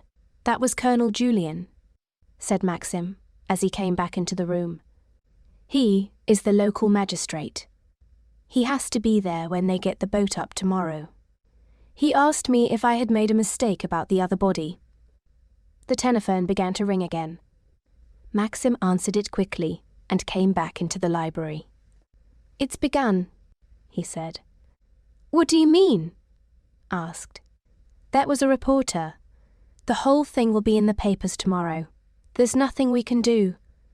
After dinner, we went back into the library, as usual. I sat at Maxim's feet, my head against his knees. In a strange way, we were completely happy. Rain fell in the night. When I woke up in the morning, Maxim had already gone out. I went down to breakfast as usual. There were a lot of letters thanking us for the ball. How far away that seemed. I felt calmer, much older now. I took the letters into the morning room. To my surprise, the room was dusty and untidy. The windows were tightly closed, and some of the flowers were dead. I rang the bell for a maid, and when she came, I spoke to her angrily. I wondered why I had been frightened of the servants before. The menu for the day lay on the desk. It was the same food as the day before. I crossed everything out and rang for Robert. "Tell Mrs. Danvers to order something different," I told him. Then I went out into the garden and cut some roses. Very soon Maxim will be back, I thought. I must be calm and quiet. I took the roses back into the morning room. It was clean and tidy now. As I began to arrange the flowers, there was a knock at the door. It was Mrs. Danvers, holding the menu in her hand. She looked pale and tired. "I don't understand," she said. "I'm not used to having messages sent by Robert. When Mrs. De Winter wanted any change in the menu, she spoke to me herself." "I am Mrs. De Winter now, Mrs. Danvers," I said. "And I shall do things in my own way." Mrs. Danvers stared at me. "Is it true," she asked slowly, "that Mrs. De Winter's boat has been found and that there was a body in the cabin?" "I am afraid I don't know anything about that," I said. "Don't you?" Mrs. Danvers said. She stood looking at me. I turned away. "I will give orders about the lunch," she said. She waited, but I did not say anything. She went out of the room. Mrs. Danvers did not frighten me any more. She was my enemy, and I did not care. But if she learned the truth about Rebecca's death, she would become Maxim's enemy too. I suddenly felt sick and ill. I went out onto the terrace and began to walk up and down. At 11:30, Maxim phoned me from Frank's office. He told me he was bringing Colonel Julian and Frank back for lunch. The time dragged by. At 1:55, I heard the sound of a car in the drive. Maxim came into the hall with Frank and Colonel Julian. Colonel Julian, the magistrate, was a middle-aged man with a kind face and grey hair. "This is most unpleasant for you and your husband," Colonel Julian said to me. "I feel very sorry for both of you." Maxim and Frank went on into the dining room, and Colonel Julian continued to speak to me quietly. "We found a body in the boat this morning. It is the body of the late Mrs. De Winter. As you know, Mr. De Winter identified the other body found in the sea as his wife. That makes things rather difficult for us now." The Colonel stopped suddenly, as Maxim came back into the hall. "Lunch is ready, shall we go in?" he said. I did not look at Maxim during lunch. We talked about the weather, and Colonel Julian asked me about my life in France. Frith and Robert were in the room, and no one wanted to talk about the boat. At last Frith served coffee, and the servants left us. "I wish an inquest for wasn't necessary," Colonel Julian said. "But I'm afraid it is. I don't think it will take very long. De Winter will have to say that the body in the boat was the late Mrs. De Winter. Then the boat builder will say that the boat was in good order when he last saw it. This must be done." "That's quite all right," Maxim said. "We understand. I suppose Mrs. De Winter had to go down into the cabin for something.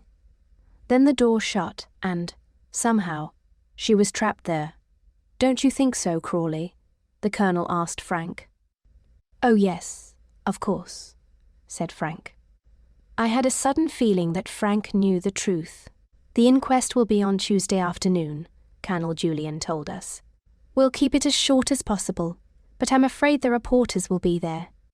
There was another silence. "Shall we go into the garden?" I said. We all stood on the terrace for a moment, and then Colonel Julian looked at his watch. "Thank you for the lunch," he said to me. "I'm afraid I must leave now. Would you like a lift, Crawley?"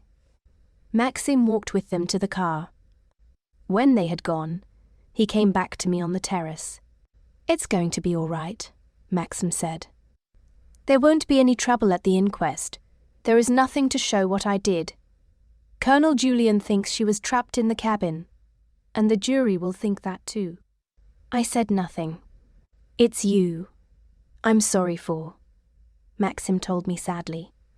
"I don't care about anything else. I'm glad that I killed Rebecca, but I can't forget what this has done to you. You have lost that young, sweet look, and it will never come back. In 24 hours you have grown so much older. Frith brought in the newspapers at breakfast the following day.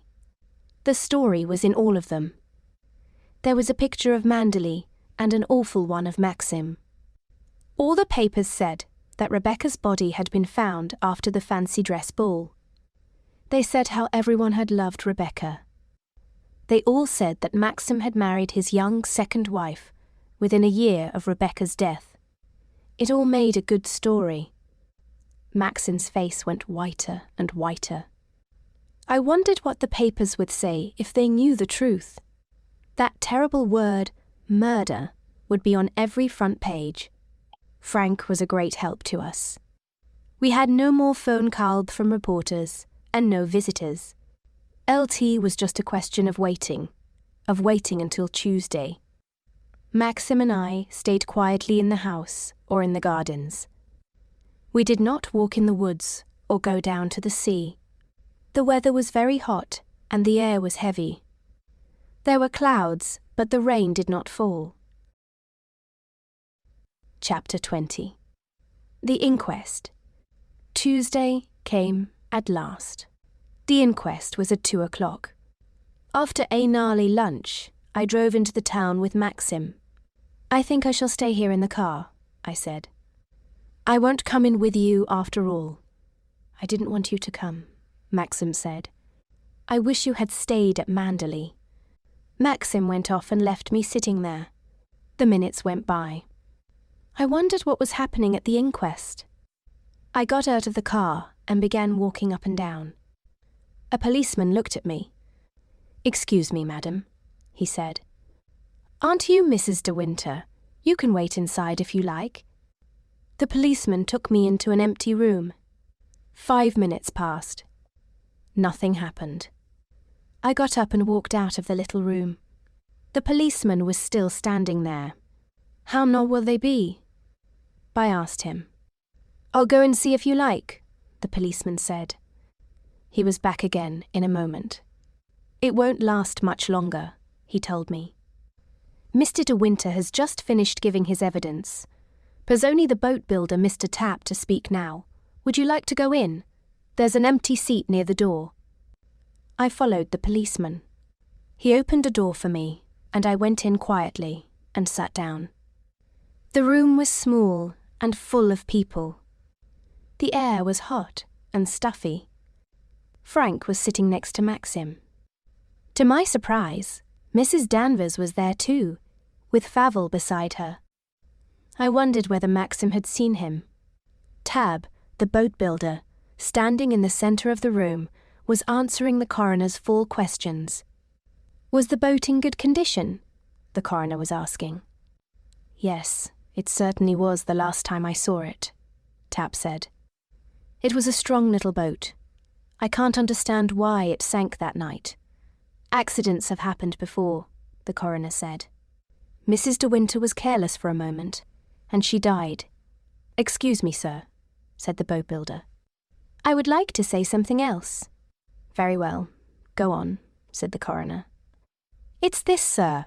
There was nothing wrong with that boat when I last saw it. So what I want to know is this. Who made those holes in the planks? Rocks didn't do it.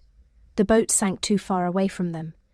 And those holes were made with, quote, something sharp. I could not look at anyone." I stared down at the floor. For a moment, the coroner was too surprised to speak. Then he said, "What do you mean? What sort of holes?" "There were 3 of them, in different parts of the boat. And that's not all. The seacocks had been turned full on." "The seacocks? What are they?" asked the coroner. "The CCOX close the pipes leading to the wash basins, sir. They must be kept tightly closed when the boat is sailing. Otherwise the sea water comes in."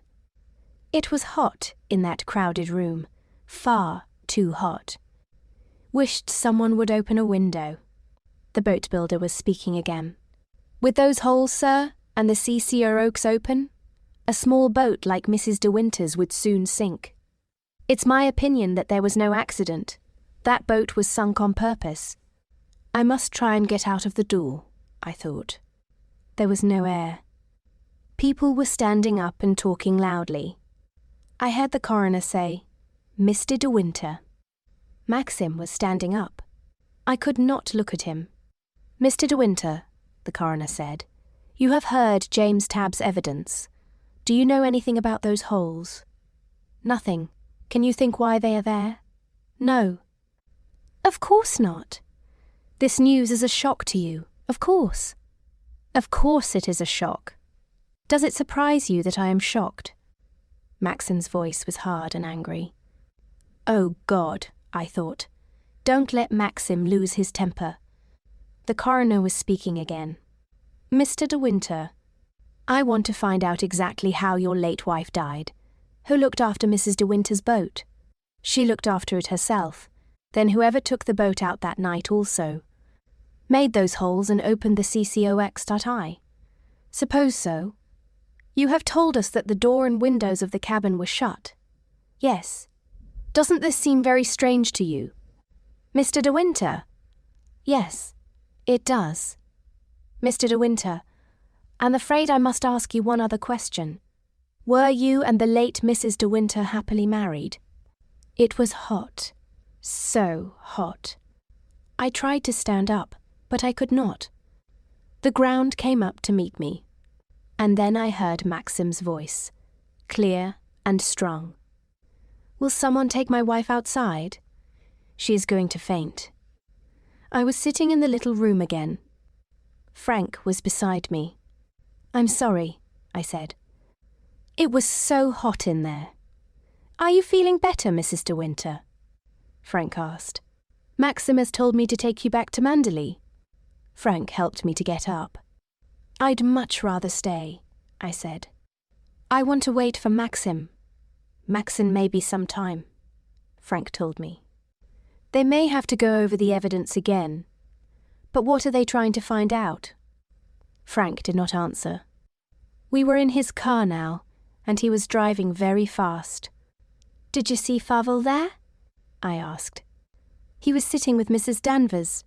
I don't trust them, Frank. They might make trouble. Frank did not answer. He could not know how much Maxim had told me. Then we were back at Manderley. Will you be all right now? Frank asked me. I shall go back. Maxim, they want me. He got quickly back into the car again and drove away. I went upstairs to my room and lay down on my bed. What were they all saying now? What was happening? What would I do if Frank came back to Manderley without Maxim? I thought again of that dreadful word, murder. God, let me not think about it. Let me think about something else. Anything. I must have fallen asleep. I woke up suddenly. It was 5 o'clock. I got up and went to the window. There was no wind. Lightning flashed against the grey sky. I heard thunder in the distance. A few drops of rain began to fall. I went downstairs and sat with Jasper in the library. Chapter 21. A visit from Jack Favell. It was after 6 when I heard the sound of Maxim's car. I tried to stand up, but my legs were so weak that I had to lean against a chair. Maxim came into the room and stood by the door. He looked tired and old. It's all over, he said. I waited. I could not speak or walk towards him. Suicide, Maxim said. That's the verdict. They said that Rebecca killed herself. I sat down. Suicide, I repeated. Why did they think Rebecca did that? God knows, Maxim said. He went and stood by the window. There's one more thing to be done. Rebecca's body has to be buried. I'm going down to the church now. We'll talk about everything. When I get back, we've got to start our lives all over again. The past can't hurt us if we are together. We'll have children too. I promise you. I must go now. I'm meeting Frank and Colonel Julian at the church. He left the room quickly, and then I heard the sound of his car driving away. It was quiet in the library. Elle thought about the church where Rebecca was being buried at last. Just before 7, the rain began to fall heavily. I opened the windows to let in the cold, clean air. The rain was falling so heavily that I did not hear Frith come in. "Excuse me, madam," he said. "There's a gentleman to see Mr. De Winter. It's Mr. Favell." I was very surprised. "I think I had better see Mr. Favell," I said. "Bring him in here, please, Frith." I hoped that Favell would go before Maxim came back. I could not think why Favell had come. "I'm afraid Maxim is not here," I said, when Favell walked into the room. His eyes were red. I wondered if he had been drinking. "I don't mind waiting, Favell replied. "Max will be back for dinner, I'm sure." "Mr. Favell," I said, "I don't want to be rude, but I am very tired. It will be better if you come back in the morning." "No, no," he said, coming towards me. "I've got something to say to Max. This has been a shock to me, you know. I was very fond of Rebecca." "Yes, of course," I said. "TM, very sorry for you." "I was fonder of Rebecca than of anyone else in the world," Favell went on. "And she was fond of me. That's why I've come here to find out the truth. Suicide. My God. You and I know it wasn't suicide, don't we?" As Favell was speaking, the door opened and Maxim and Frank came in. "What the hell are you doing here?" Maxim said to Favell. "Why, hello, Max, old man," Favell said. "You must be feeling very pleased with yourself. Do you mind leaving the house?" said Maxim coldly. "I don't want you here." "Now, wait a minute, Max," Favell answered. "You've been very lucky, but I can still make life unpleasant for you. And dangerous too, perhaps." Maxim stared hard at Favell. "Oh, yes?" he said. "In what way can you make things dangerous?" "I'll tell you, Max," said Favell with an unpleasant smile. "You know all about Rebecca and me. Her death was a great shock. Then I read about Rebecca's boat and the body in the cabin. So I went to the inquest. I heard the boat builder's evidence. What about those holes in the boat?" "Max, you heard the verdict," Maxim told him. "I have nothing more to say." Favell laughed. "You know Rebecca didn't kill herself. I've a note here that may interest you. I kept it because it was the last thing Rebecca ever wrote to me. Listen." Favell took a piece of paper from his pocket.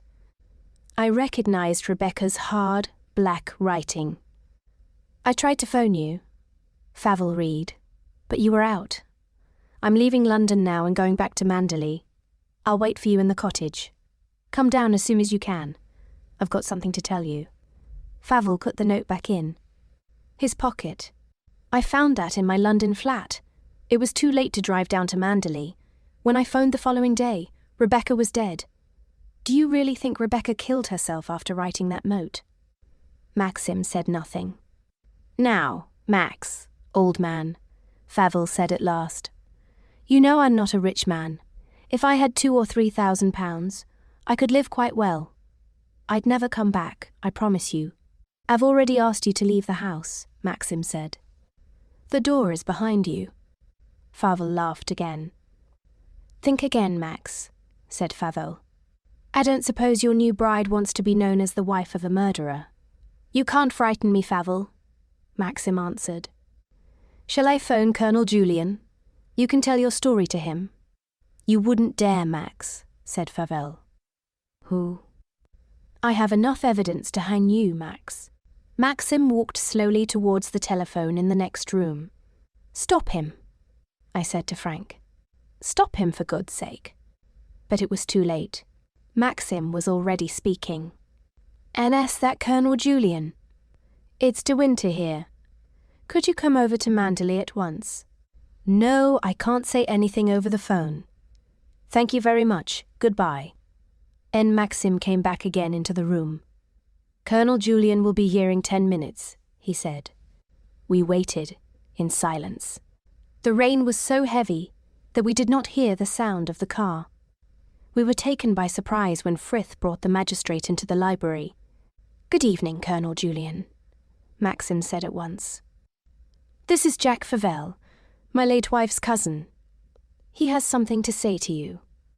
Favell went up to Colonel Julian. "I'm not happy about the verdict. I want you to read this note. Tell me whether you think the writer had decided to kill herself." Colonel Julian took the note and read it slowly. "I see what you mean," he said. "But the note is not clear. What do you think really happened to Mrs. de Winter?"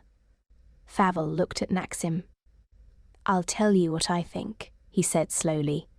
"Rebecca never opened those CCOX. She didn't make those holes in the boat. Rebecca didn't kill herself. I say she was murdered. Do you want to know who the murderer is? He's there, standing by the window. Mr. Maximilian de Winter, he's your murderer. Take a good look at him." Favell began to laugh, a high, stupid laugh, as he twisted the note round and round in his fingers. Chapter 22. Rebecca's Diary. Thank God for Favell's laugh. I saw a look of disgust come into Colonel Julian's face. "The man's drunk," he said quickly. "He doesn't know what he's saying." "Drunk, am I?" shouted Favell. "Oh no, I'm not drunk. Max de Winter murdered Rebecca, and I'm going to prove it." "Wait a minute," said Colonel Julian. "I want to hear your proof." "Proof?" said Favell. "Aren't those holes in the boat enough proof for you?" "Certainly not," said Colonel Julian. "Unless you can find someone who saw him do it." "I'll get your proof for you," shouted Favell. "De Winter killed Rebecca because of me. He was jealous because she loved me. He went down to the cottage and killed her there. Wait a minute. I think I can find someone who saw him." I suddenly knew what Favell meant. Someone had seen it all happen. Someone who was often down there in the Bay Ben. "There's an idiot who was always around the cottage," Favell said. "He often slept on the beach. I'm sure he saw everything." "Can we get this man and question him?" asked Colonel Julian. "Of course," said Maxim. "His name is Ben. Could you go and get him, Frank? Take your car." Frank went out quickly. Father laughed angrily. His face was very red. "You all help each other down here, don't you?" he said. "Crawley knows the truth, I'm sure. He'll be there to hold the young bride's arm when Max is sentenced to death." Without warning, Maxim went up to Favell and hit him hard. Favell fell heavily to the floor. I wished that Maxim had not hit him. Favell got slowly to his feet, walked over to a small table, and poured himself some whiskey. I saw Colonel Julian look thoughtfully at Maxim. Was he beginning to believe Favell's story? The door opened and Frank came in. "All right, Ben," he said quietly. "Don't be frightened." Ben stepped into the room and stared at everyone with his small eyes. Favell walked up to him. "You know who I am, don't you?" he said. Ben did not answer. "Come on," said Favell. "You've seen me in the cottage, haven't you?" Ben held Frank's arm. "I've never seen him," he said. "LSE going to take me away?" "No, of course not," said Colonel Julian. "Now listen to me, Ben. You remember the lady with the boat. Were you on the beach when she took her boat out for the last time?" "You were there, weren't you?" said Favell, standing over Ben. "You saw Mrs. de Winter go into the cottage, and Mr. de Winter too. What happened then?" Ben shook his head and moved back against the wall. "I didn't see anything," he said. He began to cry. "You damned little idiot," Favell said slowly. "I think Ben can go home now, don't you, Colonel Julian?" Maxim said. Frank took Ben out of the room as the Colonel nodded his head. "That poor fellow was terrified," he said. "He's no use to you, Favell. I'm afraid you can't prove your story." Favell did not answer. Instead, he rang the bell, and when Frith came in, he said, "Ask Mrs. Danvers to come here, Frith. Dot, isn't Mrs. Danvers the housekeeper? Asked Colonel Julian S. Frith left the room. She was also Rebecca's friend. She knew her for years, Favell said, with his unpleasant smile. We all waited, watching the door. Then Mrs. Danvers came in and shut the door behind her. Good evening, Mrs. Danvers, Colonel Julian said. I would like to ask you a question. You knew the late Mrs. De Winter well. Mr. Favell has told us that Mrs. De Winter was in love with him. Is that true? No, it is not, Mrs. Danvers answered. Now, listen, Danny, Favell began to shout, but Mrs. Danvers took no notice. She was not in love with you, Mr. Jack, or with Mr. De Winter. She was not in love with anyone. She thought men were fools. She amused herself with you, that was all. Maxim went very white. Favell stared at Mrs. Danvers as though he did not understand her. Mrs. Danvers, Colonel Julian said quietly, can you think of any reason why Mrs. De Winter killed herself? Mrs. Danvers shook her head. No, certainly not, she said. There you are. What did I tell you? Favell shouted. Be quiet, will you?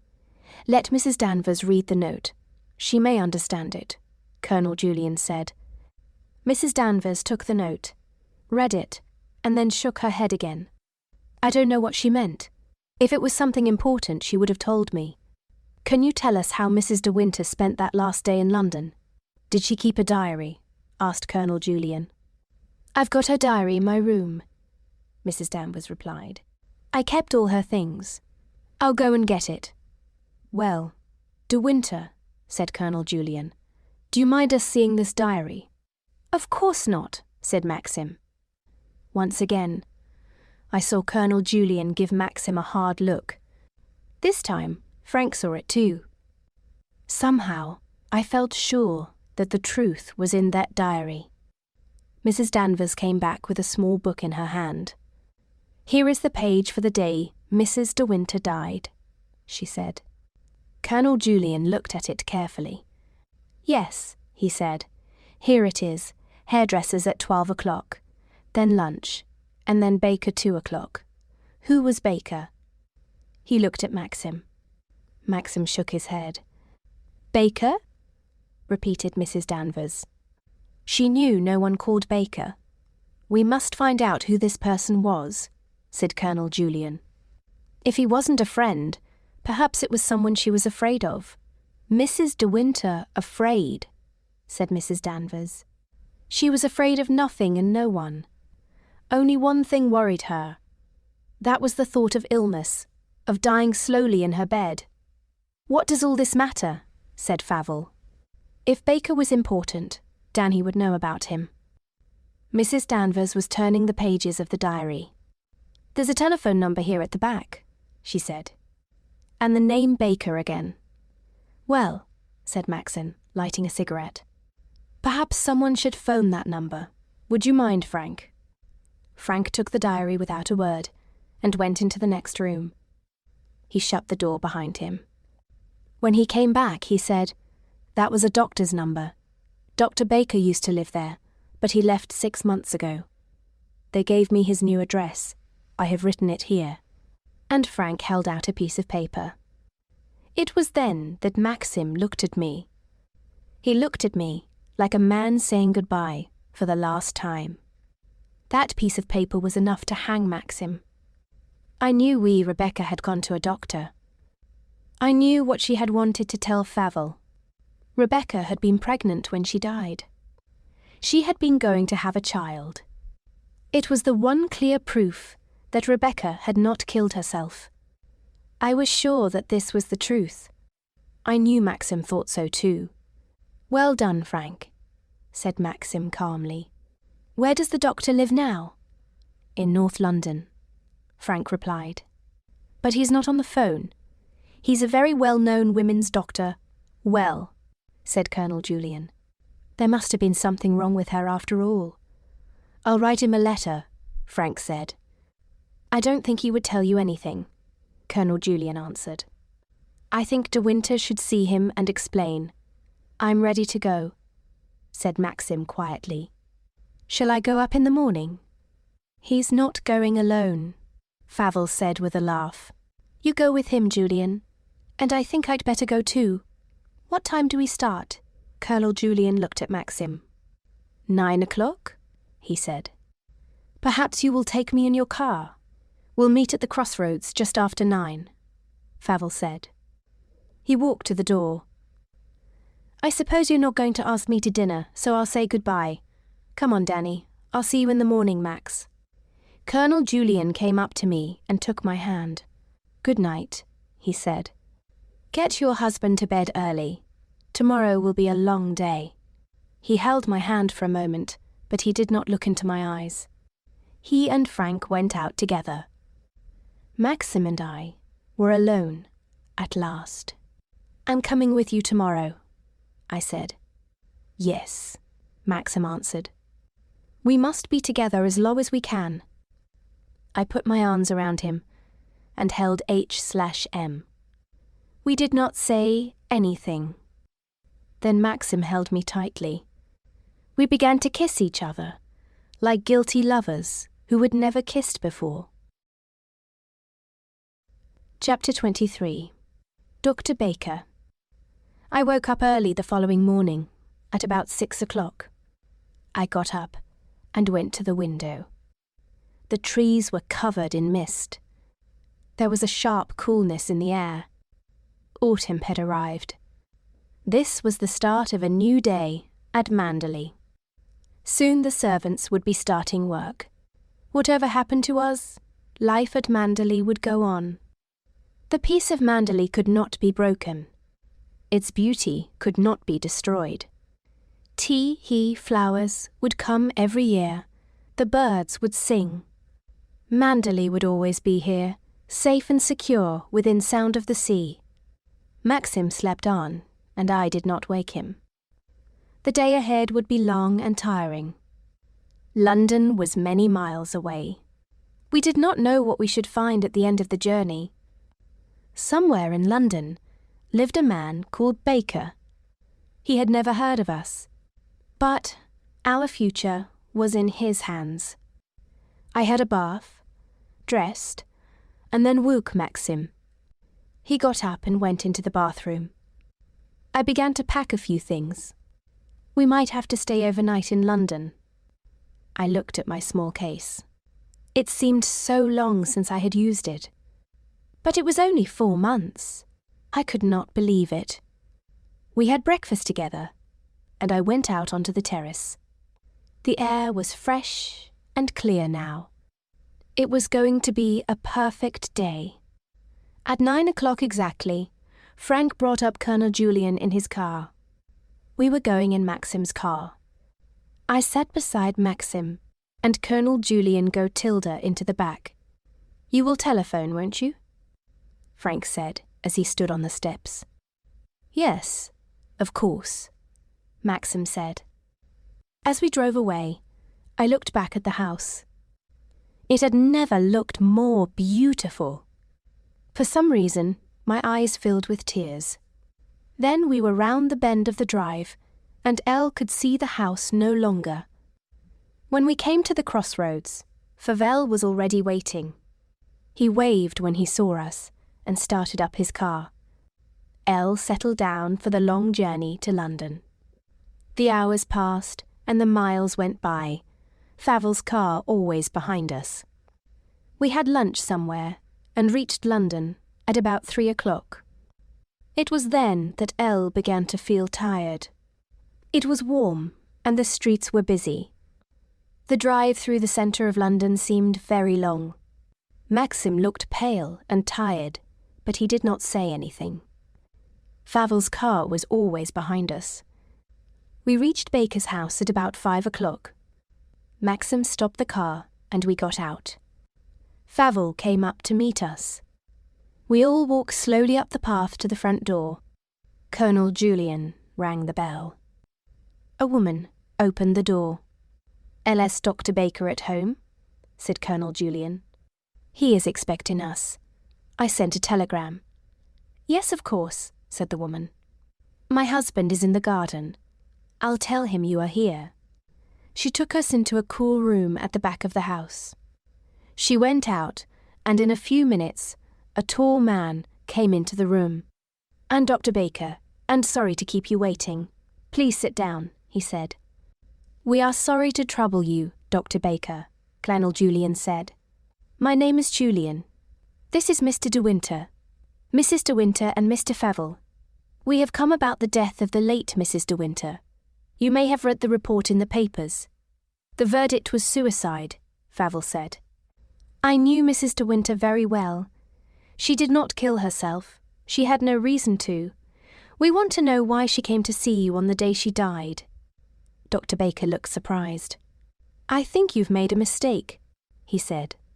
"No one called De Winter has ever come to me, but we found your old telephone number in Mrs. De Winter's diary." Dr. Baker looked at the page from the diary that Colonel Julian was holding out to him. "That certainly was my number," he said. "Perhaps Mrs. De Winter gave you a different name," Colonel Julian suggested. "It's possible," said Dr. Baker slowly. "If you have any record of a visit on that day, could we see it?" Colonel Julian asked. "This is an important matter. Murder," Favell said. "Of course," said the doctor. "I had no idea there was any question of that. I'll go and get my book." While Dr. Baker was out of the room, we said nothing. No one looked at anyone else. Favell whistled quietly under his breath. Dr. Baker came back into the room with a large book. He opened the book and turned the pages. We all stood watching his face. "I saw a Mrs. Danvers on the 12th at 2 o'clock, Dr. Baker said at last. "Danny, why did—" Favell began. Maxim broke in. "Rebecca gave the wrong name, of course," he said. "Do you remember the visit now, Doctor?" The Dr. Baker was already searching his files. He picked out a card and read it. "Yes," he said slowly. "I remember now. Was she tall and dark? A beautiful woman?" Colonel Julian asked. "Yes," said Dr. Baker. He put back the card and looked at Maxim. The doctor spoke slowly. "The woman who called herself Mrs. Danvers was very ill indeed. She had come to me the week before. I took some x-rays. She had come back to hear the result. I remember her words exactly. 'I want to know the truth,' she said. 'If I'm really ill, I want to know.' So, I told her." Dr. Baker stopped and looked down at the files. "There was nothing to be done," he went on. "An operation would have been useless. I told her that. In 6 months, she would have been dead." No one said a word, and the doctor went on. "Mrs. De Winter looked a healthy woman. She had very little pain at that time. But the pain would have come. The x-rays showed that she could never have had a child, but that was nothing to do with her illness." Everyone was standing up. We shook hands with Dr. Baker, and he walked with us to the front door. "Shall I send you my report?" Dr. Baker asked. "We may not need it," said Colonel Julian. "We'll write to you if we do. Thank you very much." "I am glad to have been of some use," said Dr. Baker. "Goodbye." And he shut the door. Chapter 24. The Return to Manderley. We went and stood by the car. No one said anything for a few minutes. Favell's face was grey. His hand shook as he lit a cigarette. "She kept it a secret from everyone, even Danny. It's been a dreadful shock to me," Favell said. "You're all right, of course, Max. You've been lucky, haven't you? You and your young wife can go back to Manderley now. You think you've won, but don't be too sure. I haven't finished with you yet. Shall we get into the car and go?" Colonel Julian asked Maxim. Favell smiled unpleasantly. As we drove away, he was still standing there, watching us. "Favell can't do anything," Colonel Julian told us. "I'll soon deal with him if he comes near Manderley again.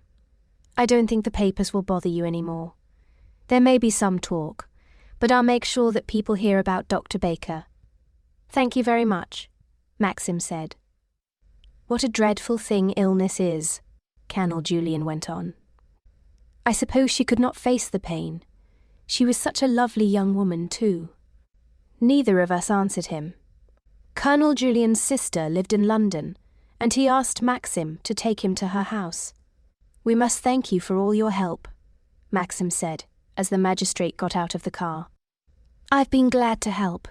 You must forget it all now. Why did you have a holiday? Go abroad, perhaps. Goodbye, both of you. It's been a long day." As Maxim started up the car, I leant back in my seat and closed my eyes.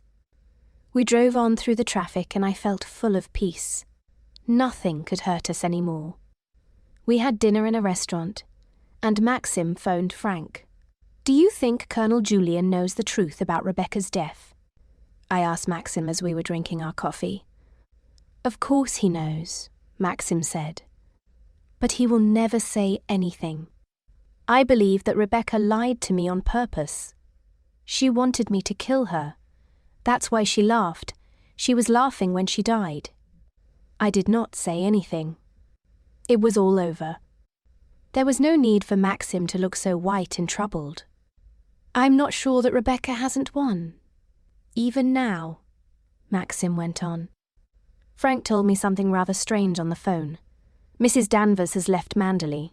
There was a long-distance call for her at 6. By 6:45, she had gone." "Isn't that a good thing?" I said. "Favell phoned her, of course, but they can't do anything to us." I was glad that Mrs. Danvers had gone. Manderley could be ours. We would have people to stay. And soon, very soon, Maxim and I would have children. "Have you finished your coffee?" Maxim said to me suddenly. "I feel that we must get back to Manderley as soon as possible. Something's wrong, I know it is. But you'll be so tired," I said. "No, I shall be all right. We can be at Manderley by 2:00. We went out to the car, and Maxim covered me with a rug. It was dark now, and I fell asleep almost at once. I started to dream. I saw the staircase at Manderley and Mrs. Danvers standing there in her long black dress. Then, in my dream, I was alone in the woods near Manderley. I wanted to get to the Happy Valley, but I could not find it. The dark trees were all round me. Then I was standing on the terrace. Moonlight shone on the windows. The gardens had gone, and the dark woods came up to the walls of the house. I woke up suddenly. "You've slept for 2 hours," Maxim told me. "It's 2:15. We shall be home by 3. The early morning was very cold. The sky was dark now, and there were no stars. "What time did you say it was?" I said suddenly. "It's 2:20, Maxim replied. "That's strange," I said. "The dawn seems to be coming up over there, behind those hills, but it can't be. It's too early. It's the wrong direction, too. Maxim said you're looking west." I went on watching the sky. It was still getting lighter. A blood-red light was spreading across the sky. Maxim began to drive faster, much faster. "That's not the dawn," he said. "That's Manderley." We reached the top of the hill. The road to Manderley lay before us. There was no moon, and the sky above our heads was black. But the sky in front of us was full of dreadful light. And the light was red, red like blood. The wind blew towards us from the sea. The wind smelt of smoke, and it was grey with ashes. They were the ashes of Manderley. The end. Hey there, book lovers. If you enjoy audiobooks and love diving into captivating stories, then make sure to subscribe to my YouTube channel for regular updates on new content. Don't forget to hit the like button, leave a comment sharing your thoughts, and share with your fellow bookworms. Thank you all for listening and supporting my channel. Happy listening.